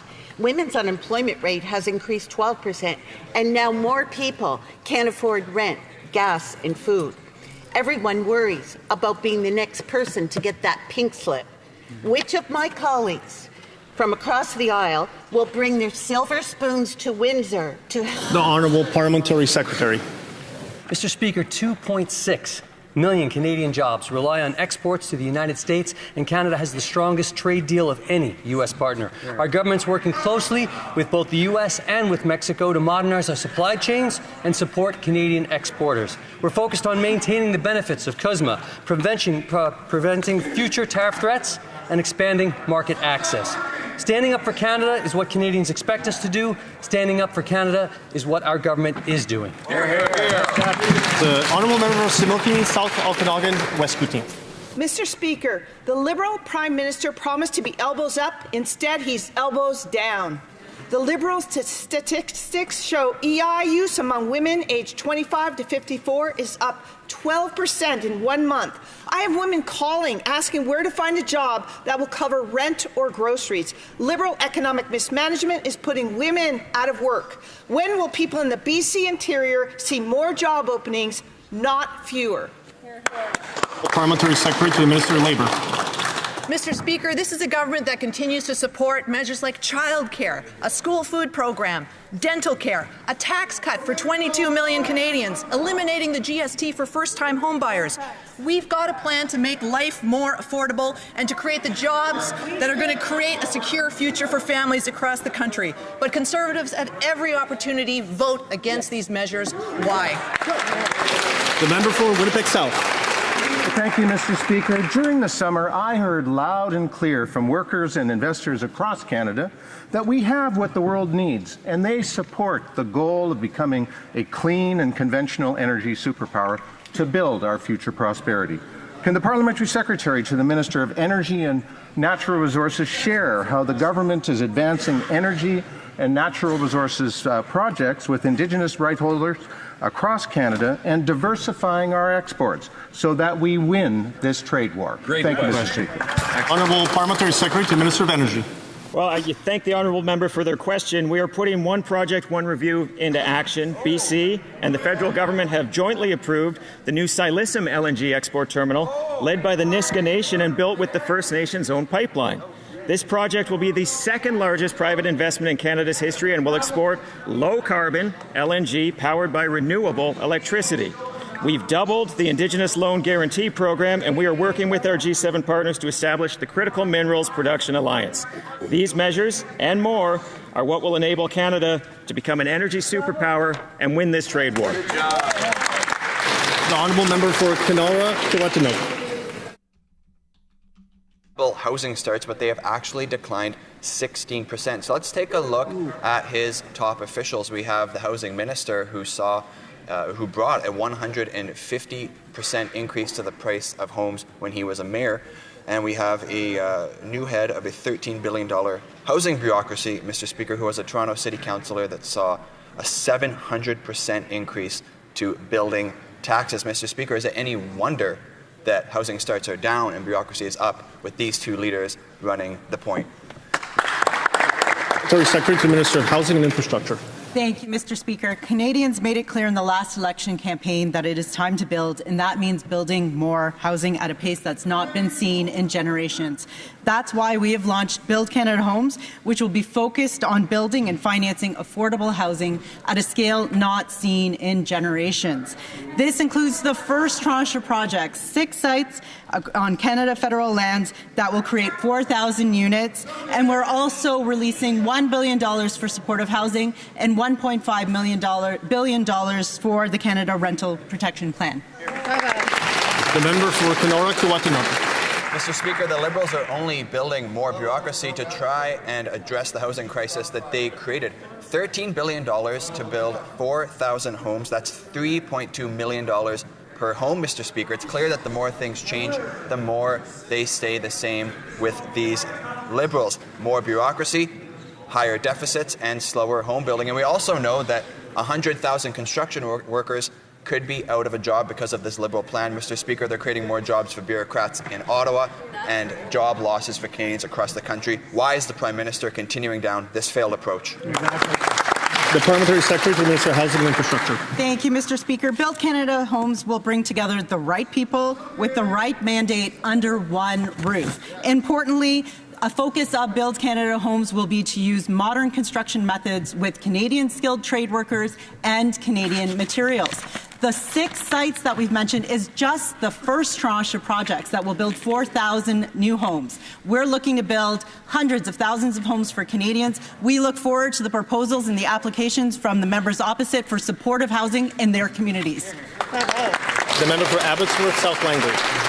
Mr. Speaker, the Prime Minister promised to deliver double amount of homes built in Canada. Instead, they're down by 16%. It's no surprise. Just look at who the Prime Minister put in charge. The Housing Minister oversaw a 150% surge in home prices and doubled rent prices when he was the Mayor of Vancouver. He even stated on record that home prices shouldn't go down. Now we learned that 100,000 construction jobs could be lost.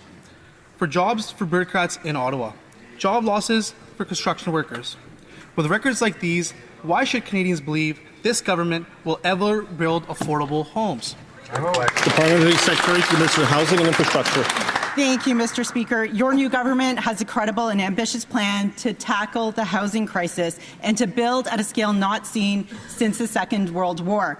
We are going to get affordable homes built with Build Canada Homes, which will be using Canadian skilled trades, Canadian materials, and modern methods of construction. This is building on the work we've already done to stimulate the housing economy by getting the federal government back into the business of building affordable homes, by cutting the GST for first-time home buyers, and by cutting municipal development charges. We look forward to doing that work with all of you. Hear, hear. The Honourable Member for Beauce. Mr. Speaker, the Liberal government is once again hitting Canadian families hard. On July 15th, the Liberals quietly announced a 3% increase in CMHC premiums.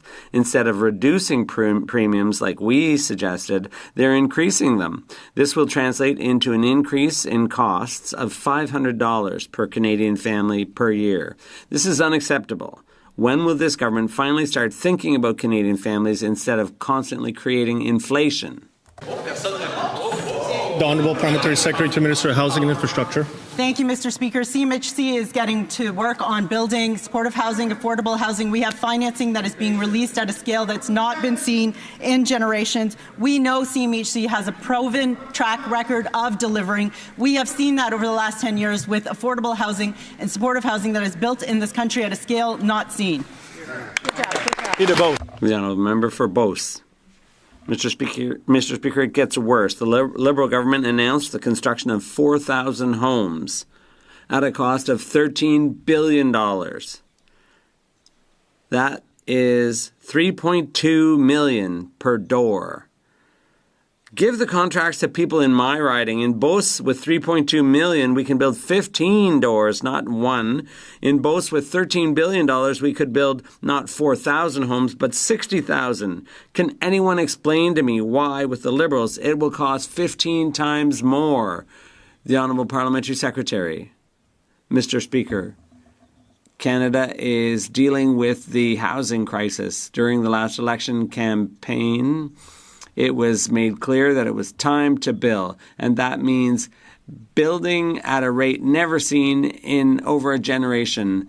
That is why we've launched a program focused on building affordable housing on a large scale to meet the needs of Canadians across the entire housing spectrum. That includes the first injection of funds that will create 4,000 units.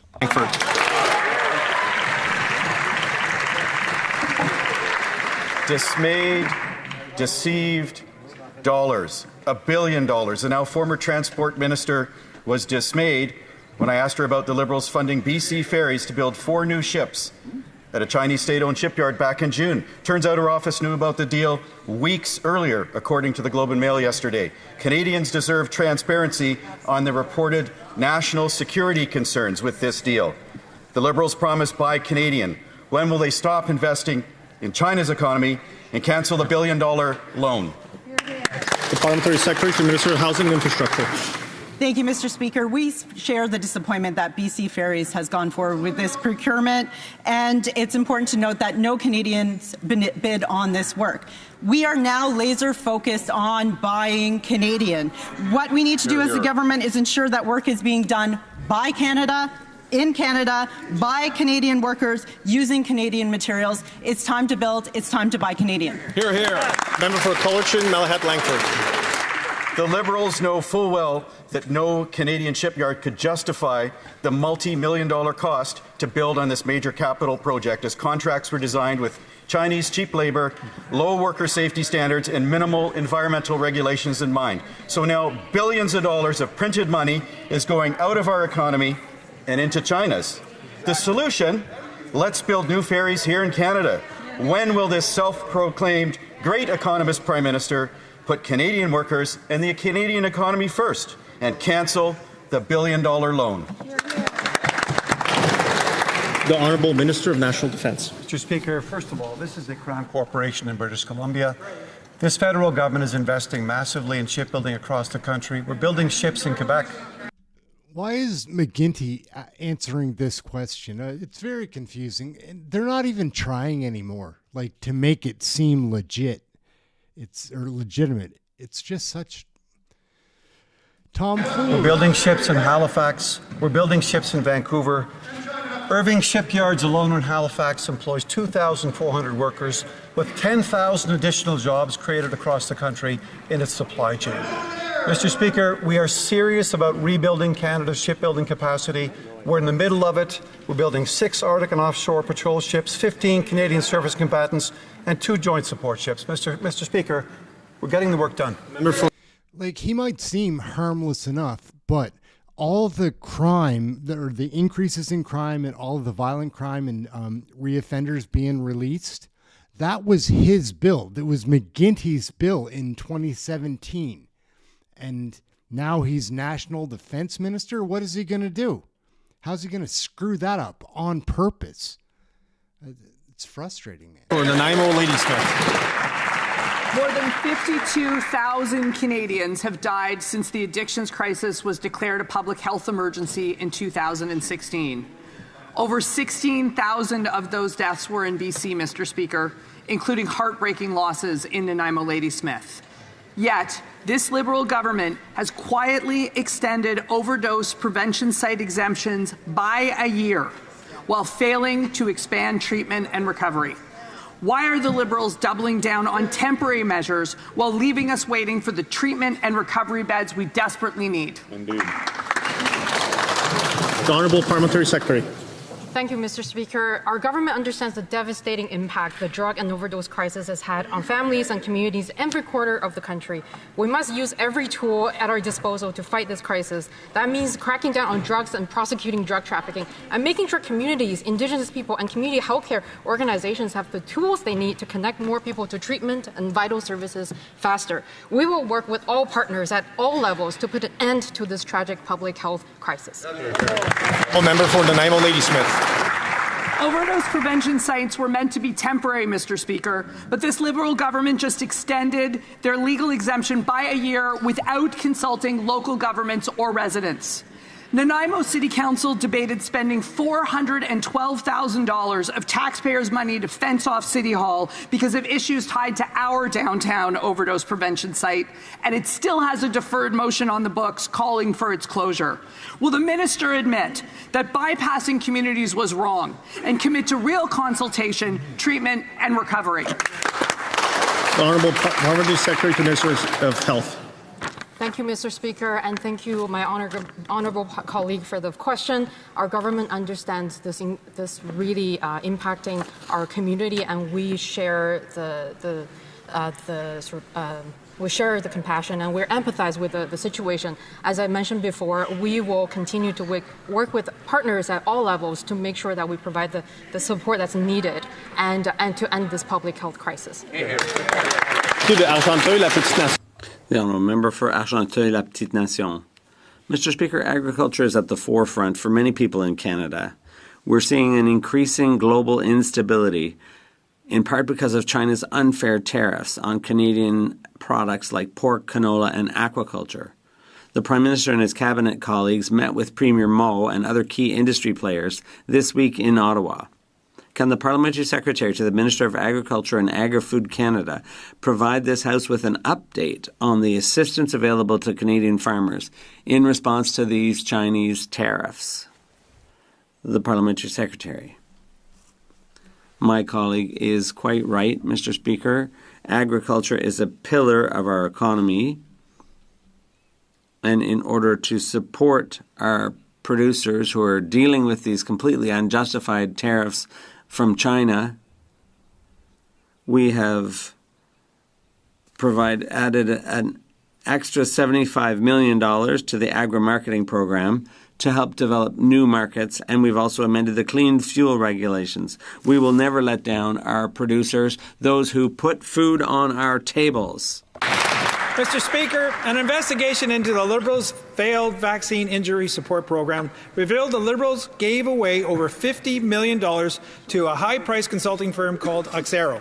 The consulting firm pocketed $36 million in administration fees, while over 1,700 Canadians are still waiting on their claims. After Conservatives demanded an investigation, the Liberals were forced to cancel the contract. The Liberal minister knows unqualified consultants took millions of tax dollars without delivering results. So when will Canadians get their money back? Hear, hear. Parliamentary Secretary to the Minister of Health. Mr. Speaker, the Vaccine Injury Support Program was created to provide support to vulnerable Canadians. The alleged behavior is completely unacceptable. The Public Health Agency of Canada accelerating the audit of Xero and its management of the program, and will make the results of this audit public once available. We're bringing administration of the program internally, which will align with other G7 countries and Quebec. We'll ensure that taxpayers' dollars are being spent appropriately and support Canadians who have been negatively impacted. The Honourable Member for Kitchener South Hespeler. Mr. Speaker, the Liberals put $50 million away to support those who were legitimately injured by COVID vaccines. That money is all spent. The only problem is 70% of it went to consultants rather than the people who were legitimately injured. What's worse, 1,700 people haven't even had their claims processed. They haven't even heard back. Why is it that every time the Liberals say they're going to spend taxpayer money to support Canadians, it's their consultant friends who end up getting rich? The Honourable Parliamentary Secretary to the Minister of Health. Thank you, Mr. Speaker. The program was created to provide support to vulnerable Canadians, and as I mentioned before, the alleged behavior is unacceptable. The Public Health Agency of Canada accelerating the audit of the Xero and its management of the support program, and we'll make sure the results of this audit is made public once available. We're bringing administration of the program internally, which aligns with G7 countries, and we'll make sure that taxpayers' dollars are well spent. Thank you. The Honourable Member for Montmorency-Charlevoix. In my riding last year, there was a town hall on health. Canadians realize that our policies and system aren't preventative, they're always reactionary. And the healthcare system is costing taxpayers dearly, and there are many avoidable deaths.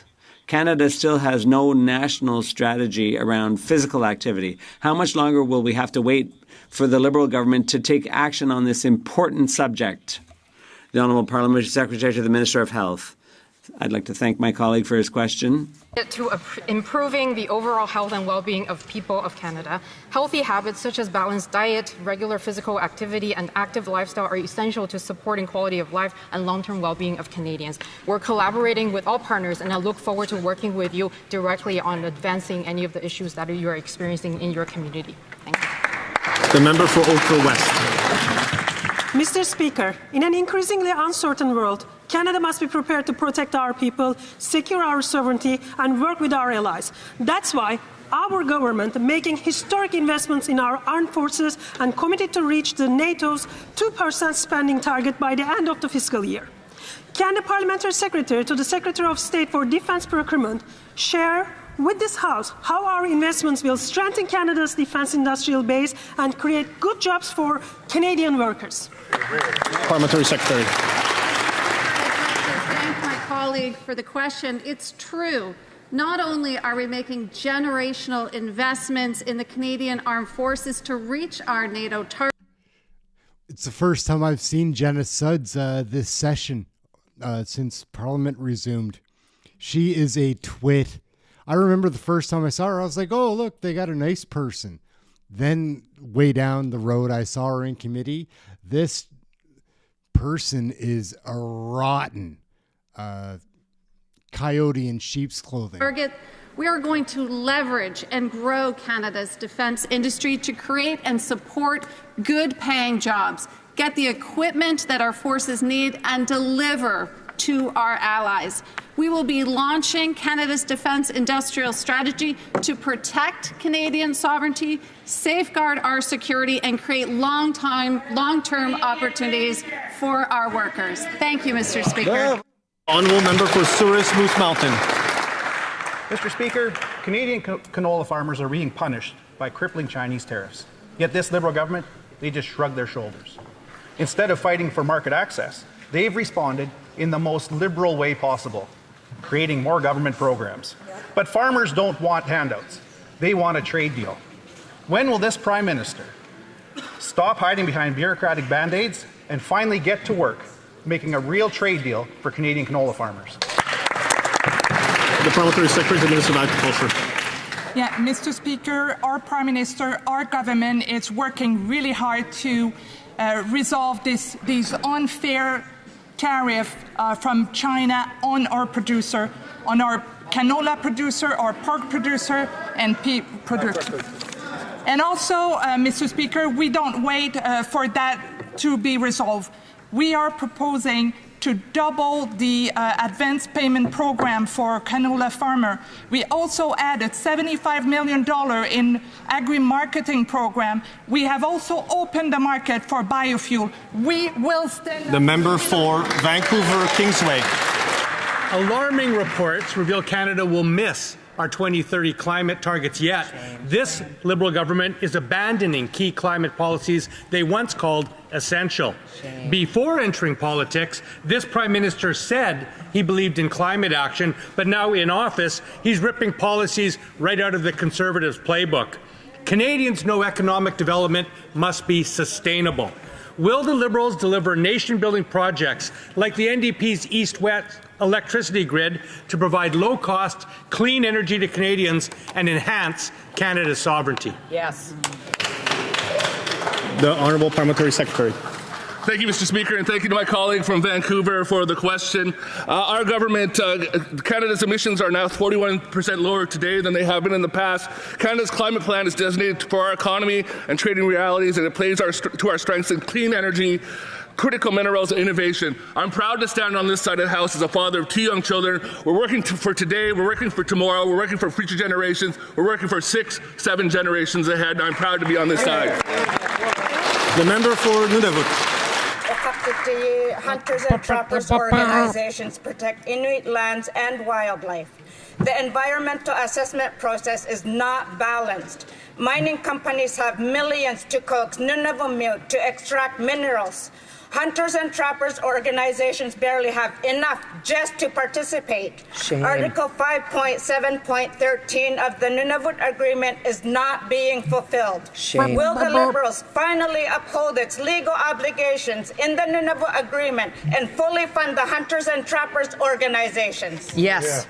The Honourable Parliamentary Secretary. Koyanami to my colleague from Nunavut for her important question. This is certainly an issue that we will take note of, and I look forward to bringing back a forthright answer back to my Nunavut colleague. Thank you for the question. That brings question period to an end. Daily routine of business, tabling of documents, introduction of government bills. Mr. Fraser, seconded by Mr. Ali.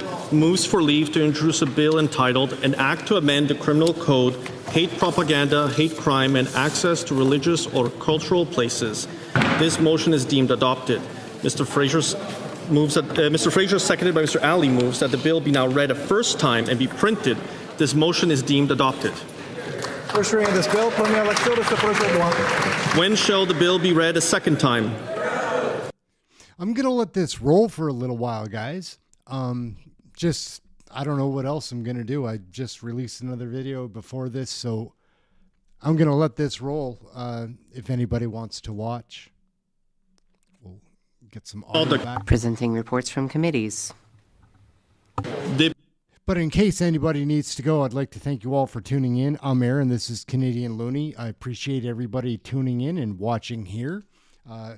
It's kind of weird. We had that nut come in the room, and he seemed kind of nice at first, but then when he gets like people that oppose him, he starts trolling.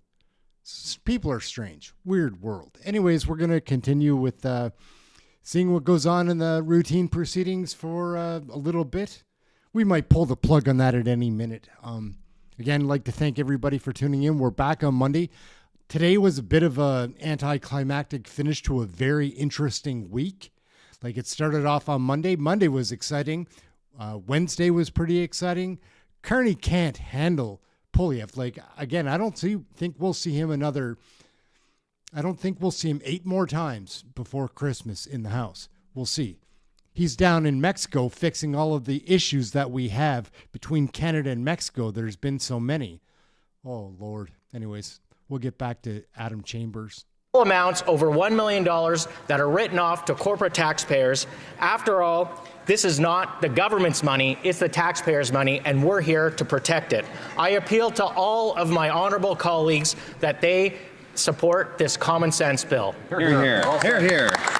Mr. Chambers, seconded by Mr. Baird, moves that the bill be now read a first time be printed. This motion is deemed adopted. First reading of this bill, première lecture de ce projet de loi. And when shall the bill be read a second time? The next sitting of the House. Monsieur Berthold, appuyé. Mr. Berthold, seconded by Mr. Viss, requests leave to move a bill entitled An Act to Amend the Youth Criminal Justice Act. This motion is deemed adopted. The Honourable Member. Colleagues, I rise today to table my first bill, the Friends of David Act. This bill aims to help youth struggling with substance abuse so that they are helped rather than punished by the justice system. It would amend the Youth Criminal Justice Act to clarify measures that would apply in cases of substance abuse. When youth declared guilty of an offense can, in certain cases, delay their sentence to take part in a treatment program. Youth courts would also be able to apply certain cases where they're able to force treatment. I hope my colleagues will support this bill to give youth the explicit option of treatment for abuse disorders. I would like to thank everyone who helped to write this bill, the Friends of David Act. Mr. Berthold, seconded by Mr. Viss, moves that the bill be now read a first time and printed. This motion is deemed adopted. First reading of this bill.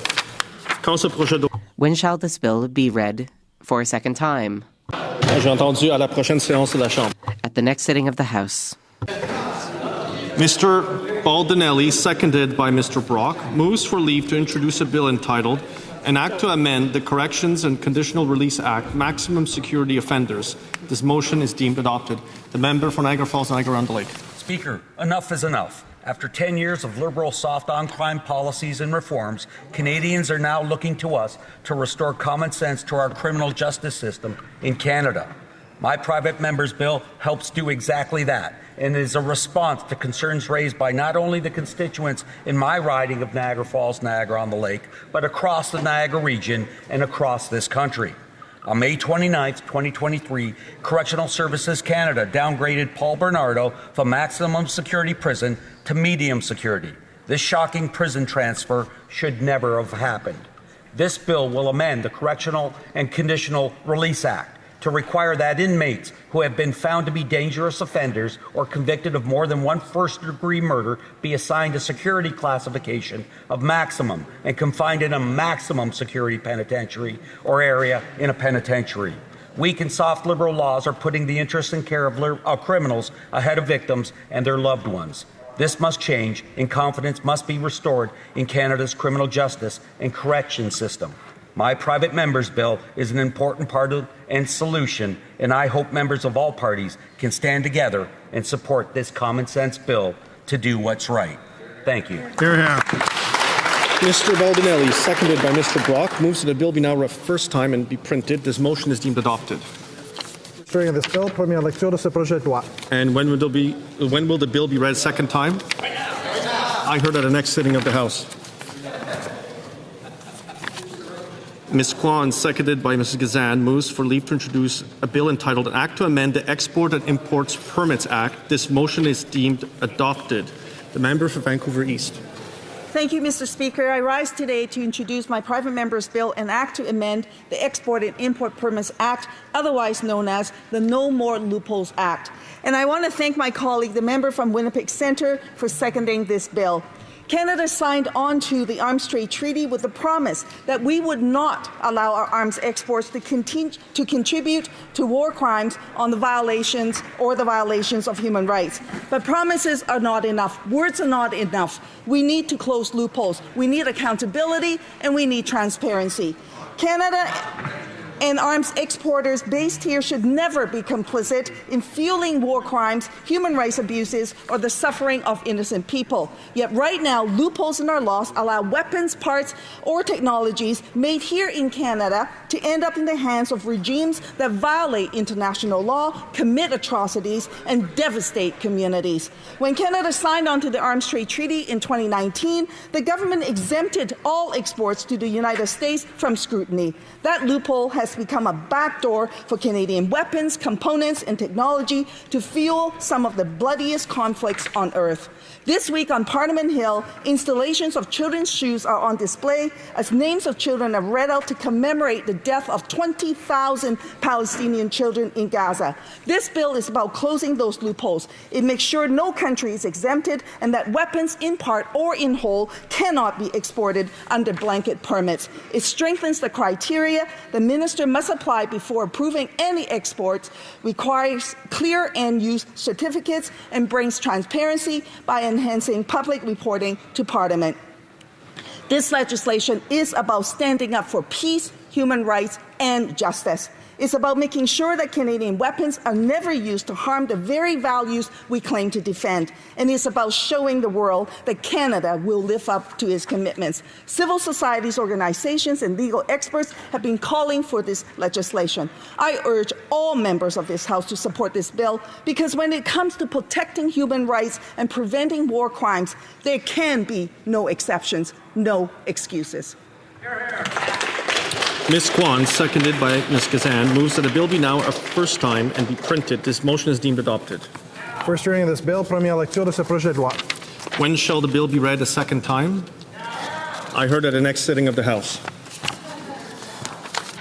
First reading of Senate public bills. Motions.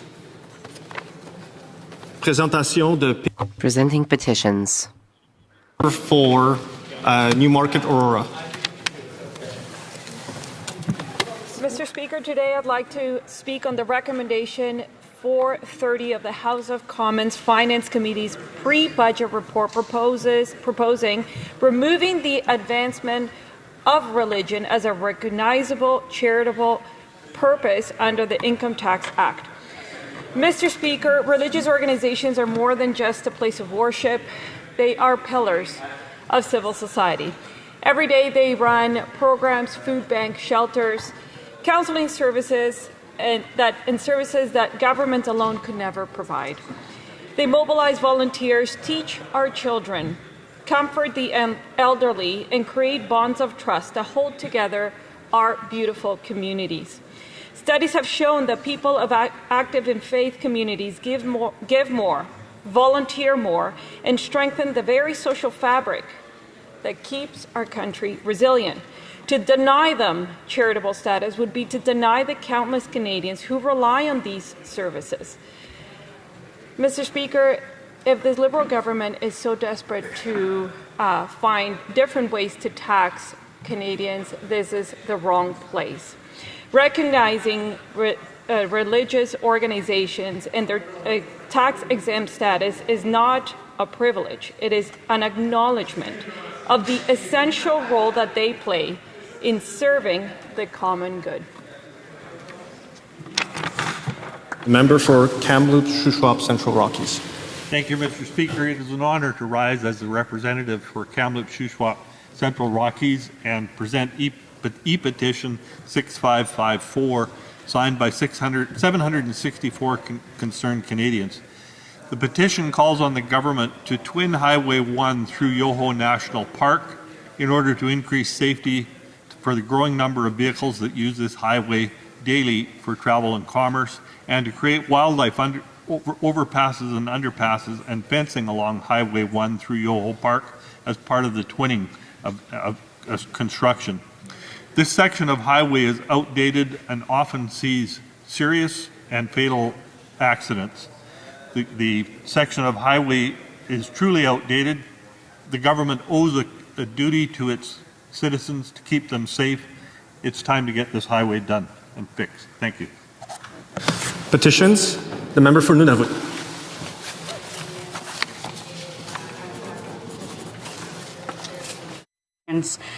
Regarding what's been going on in Gaza, they're quite concerned, for example, that the Geneva Conventions have not been respected. They have requested that, for example, that the undersigned citizens and residents of Canada call on the government of Canada to do 5 different things. First of all, publicly and unequivocally reject the militarized aid model currently used in Palestine, demand the full restoration of access for UN agencies and established humanitarian NGOs, including UNRWA and the World Food Programme, insist on safe and immediate entry for Canadian healthcare workers and other international humanitarian personnel to Palestine, withhold Canadian... The member, I have a point of order for the member from York Centre. That the member is allowed to read the petition word for word. Thank you. That is a fair point of order to make, but members have wide latitude when tabling petitions to refer to the content of the petition. The member for Nunavut can continue. I'm almost done. I'll finish with the last 2 points. Withhold Canadian funding from any entity or model that does not comply with principles of neutrality, impartiality, independence, and humanity. And finally, ensure that all Canadian aid to Gaza is delivered through internationally recognized humanitarian channels. Petitions. The member for Okanagan Lake West, South Kelowna. I'm here very proud to stand on behalf of the petitioners for E6572. This is in regards to the Penticton Shooting Sports Association. And the petitioners want people to know that the Penticton Shooting Sports Association, which is on land, located on land managed by the Government of Canada, provides essential training facilities for the Royal Canadian Mounted Police, other law enforcement agencies, community members, and do a lot, including hunter education, firearms safety courses, proper firearms training for youth and cadets, as well as, of course, being a welcoming space for families. The proposed divestment of the land by the Government of Canada jeopardizes this important asset. So the petitioners have asked the government to halt the divestment of the land occupied by the Penticton Shooting Sports Association and secure a renewed lease to ensure its continued operations as a community, public safety, and family-oriented recreational facility. I'd like to thank the member for Similkameen, South Okanagan, West Kootenay for her advocacy, along with myself and other Conservative members. They're trying to impress upon the government it's not too late to stop this process and continue the good works of this facility. Thank you. Petitions. The member for York-Durham's caught my eye.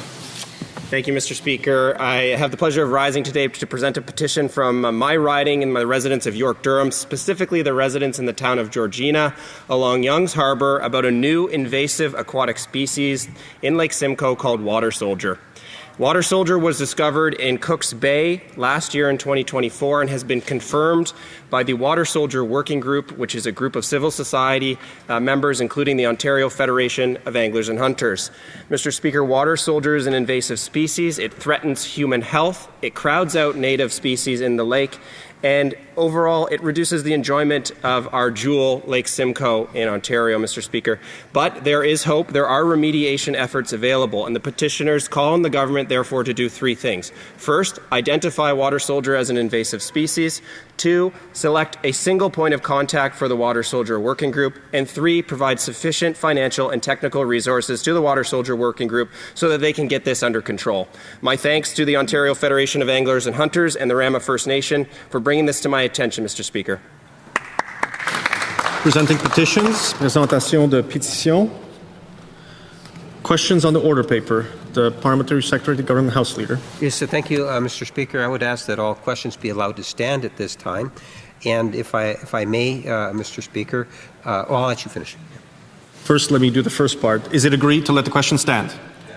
Agreed. It's agreed. The Honourable Parliamentary Secretary, the Government House Leader. Yes, Mr. Speaker, given the very nature that Bill C-3 was able to pass earlier this morning, I would suggest that there be unanimous consent of the House to not see the clock till 2:30, or that we see the clock at 2:30, so that the House may adjourn.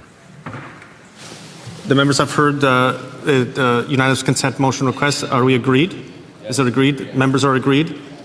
It's agreed. Comme il est 2h30. As it is 11:30, the House will be adjourned until next Monday at 11 a.m., according to Standing Order 24-1. Thank you. All right, gang, it sounds like they're wrapping up right there, so we're going to wrap up too. Again, today was a bit of a letdown, I'm not going to lie. Like, it was exciting. The other shows this week were really fun to watch. That was a bit of a slow burn. Fridays, you never know what you're going to get. Like, we did get Larry Brock and Melissa Lantsman, Michael Barrett, so it wasn't like there was none of our favorite MPs there, but I don't know.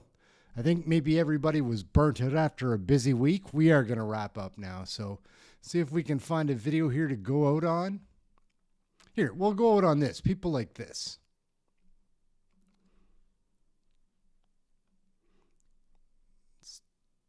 There's no limit whatsoever to the amount of power that you're willing to expend to make that happen. And we know it'll happen because it's already happened to Germany and the UK, and it's happened to a large degree to Canada. And there's no reason to assume at all that Mark Carney is a leopard who's changed his spots. Quite the contrary.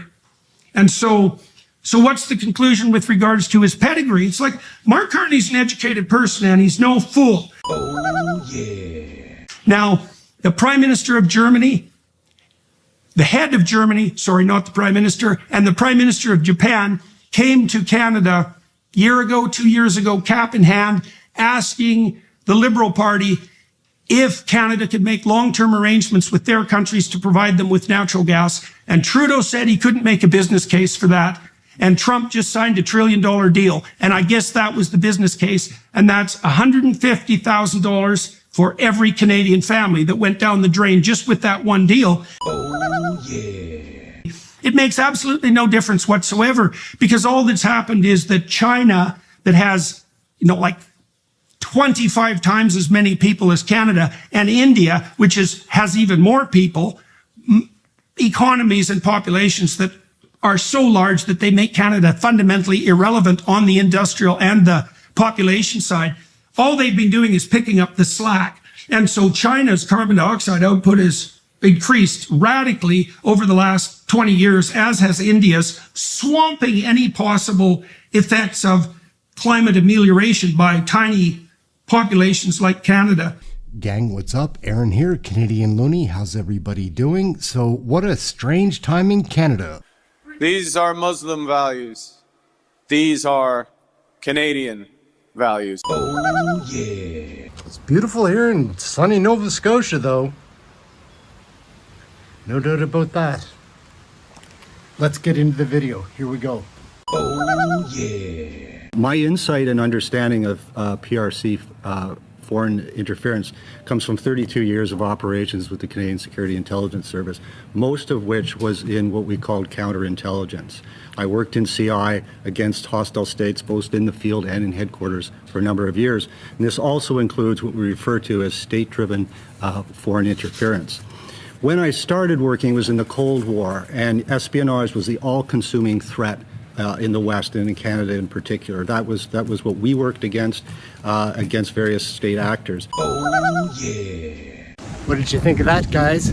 Claim openly with evidence that CSIS has known about Chinese foreign interference in Canada for at least the last 30 years. Every federal governments, from Mr. Mulroney to Mr. Trudeau today, have been compromised by agents of the Communist China. Then Carney's definitely your man. So, with regards to this promised utopia of a new future, one of the things Carney says, for example, after he talks about the fact that 75% of our fossil fuel resources will have to be left in the ground, is this promised new magical utopia of renewable jobs, especially for places like Alberta. Now, he says that if we unleash innovation in the private sector, that all the problems that are associated with the transition to net zero will somehow be solved. So let's see what's happened in countries where that's actually being attempted. So I think we should talk about Germany and the UK. So Germany has been more green, arguably, than Canada, let's say, for the last 10 years. And they've shut off their nuclear plants, and they've made a transition to renewables. And so what's the consequence of that? Well, one consequence... What do you think of the new assisted dying bill here in the UK? I'm booked in next week, mucker. This country is a fucking shithole. Is that German energy prices are now 5 times as expensive as they are in the US. And then you might say, well, that's a small price to pay for saving the planet, but then we could take that apart. So Germany is rapidly deindustrializing and their economy is tanking, and all the industrial production that they no longer manage is only shifting to other places in the world like China and India. So it's not like it's going away. It's just not happening in Germany. You know, you can get up to 82,000 Canadian dollars from Canadian government for doing nothing. And the Germans, for example, scuttled their nuclear plants. And so what have they done? They've turned to coal burning plants. And the Germans don't burn anthracite, which is high quality coal that doesn't produce much particulate matter, which is like the dust pollution that would be associated with smog. And they burn lignite, which is low quality coal, and it produces a lot of particulate. Plus, it produces a lot of carbon dioxide. And so what's happened in Germany after 10 years of green idiocy is that their power prices are 5 times as expensive. They're hyper-reliant on places like Russia and the Middle East for their fossil fuel production, not least because Canada was too daft to enter into an agreement with them. And they pollute more per unit of energy produced than they did 10 years ago. Car density actually rose 12% from 2010 to 2019 in Germany. Germany's automobile industry makes a lot of money. It employs hundreds of thousands of workers and has a very powerful political lobby. The 2015 Dieselgate scandal, in which German car maker VW was found to have cheated on emissions tests, has put more pressure on car companies to clean their act up. Oh, yeah. And so that's going to mean no flights for you and no clothes for you, maybe 3 changes of clothing per year, only a short haul flight every 3 years, for example, a radical reduction in the amount of meat that you eat, a radical reduction in private car ownership. And you might think, well, that's paranoid conspiracy theory, but you can go look at the documents of the C40 coalition of the top cities in the world and look at their aims for the next 20 years. And you can decide if they're on the same side as Carney or whether they're on your side, and you can draw your own conclusion. Because if your presumption is that the planet is facing an environmental catastrophe because of carbon dioxide production, and that that's such an emergency that we have to do every possible thing we can with every financial decision, no matter how much it costs to ameliorate it, then there's no limit whatsoever to the amount of power that you're willing to expend to make that happen. And we know it'll happen because it's already happened to Germany and the UK, and it's happened to a large degree to Canada. And there's no reason to assume at all that Mark Carney is a leopard who's changed his spots. Quite the contrary. And so what's the conclusion with regards to his pedigree? It's like Mark Carney's an educated person and he's no fool, but he's completely untested in the electoral domain, and he obviously has contempt for it because he's willing to be prime minister and to act like a governing prime minister, despite the fact that he's never put his policies to test in front of the Canadian electorate, despite the fact that only 130,000 people have positioned him as prime minister, and despite the fact that he's apparently willing to deceive Canadians about being an outsider, which he most certainly is not, and with regards to his actual aims, which is net zero by 2050, and he's willing to claim the contrary because he's going to turn Canada into an industrial powerhouse. Oh, yeah. These are Muslim values. These are Canadian values. How many kids did you molest with Jeffrey Epstein? More than just elbows. Hi, everyone. Congratulations, you're spending more money on taxes than on food, clothing, and shelter combined. Happy birthday. A few days short. A few days short, but didn't have a chance to see you on the day. WTF. Here, here. That's it, gang. So we'll wrap up right there. Aaron, Kennedy, and Looney, thank you very much.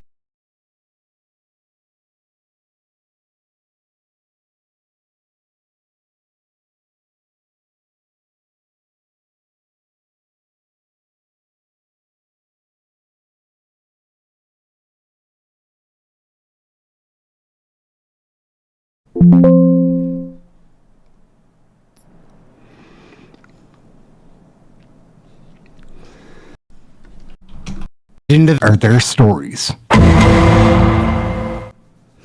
Everyone has an opinion about Canadian federal politics. I know this place is where I am. Check this out. Where's Randy, guys? Look up. Is he up there? You up there blowing a squirrel, Randy?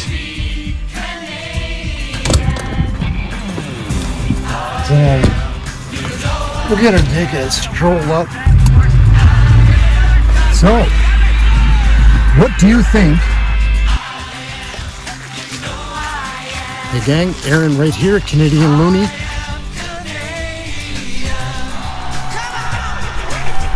Hey gang, what's up? Just Aaron right here, Canadian Looney.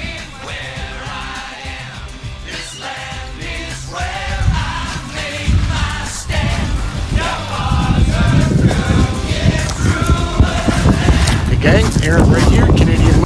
Hey gang, what's up? Just Aaron. You should do exercises. That's important to our good health. And friends, tomorrow we are going to be visiting with a fisherman who will tell us about his very enjoyable hobby. Now, I would like to see you all through our magic mirror. Romper bumper, stomper boo, tell me, do. Magic mirror, please tell me today, did all of my friends have fun at play? I see all of my friends in Alberta. It's nice to see you. And I see Dan and Vivian. I see Marlon and Mona. I see Catherine and Harley. I see Anne and Elizabeth and Jane. I see Bert and Nicole, and I see you too. I hope to see you tomorrow, right here in Romper Room. Ding dong, knock knock, hey daddy do.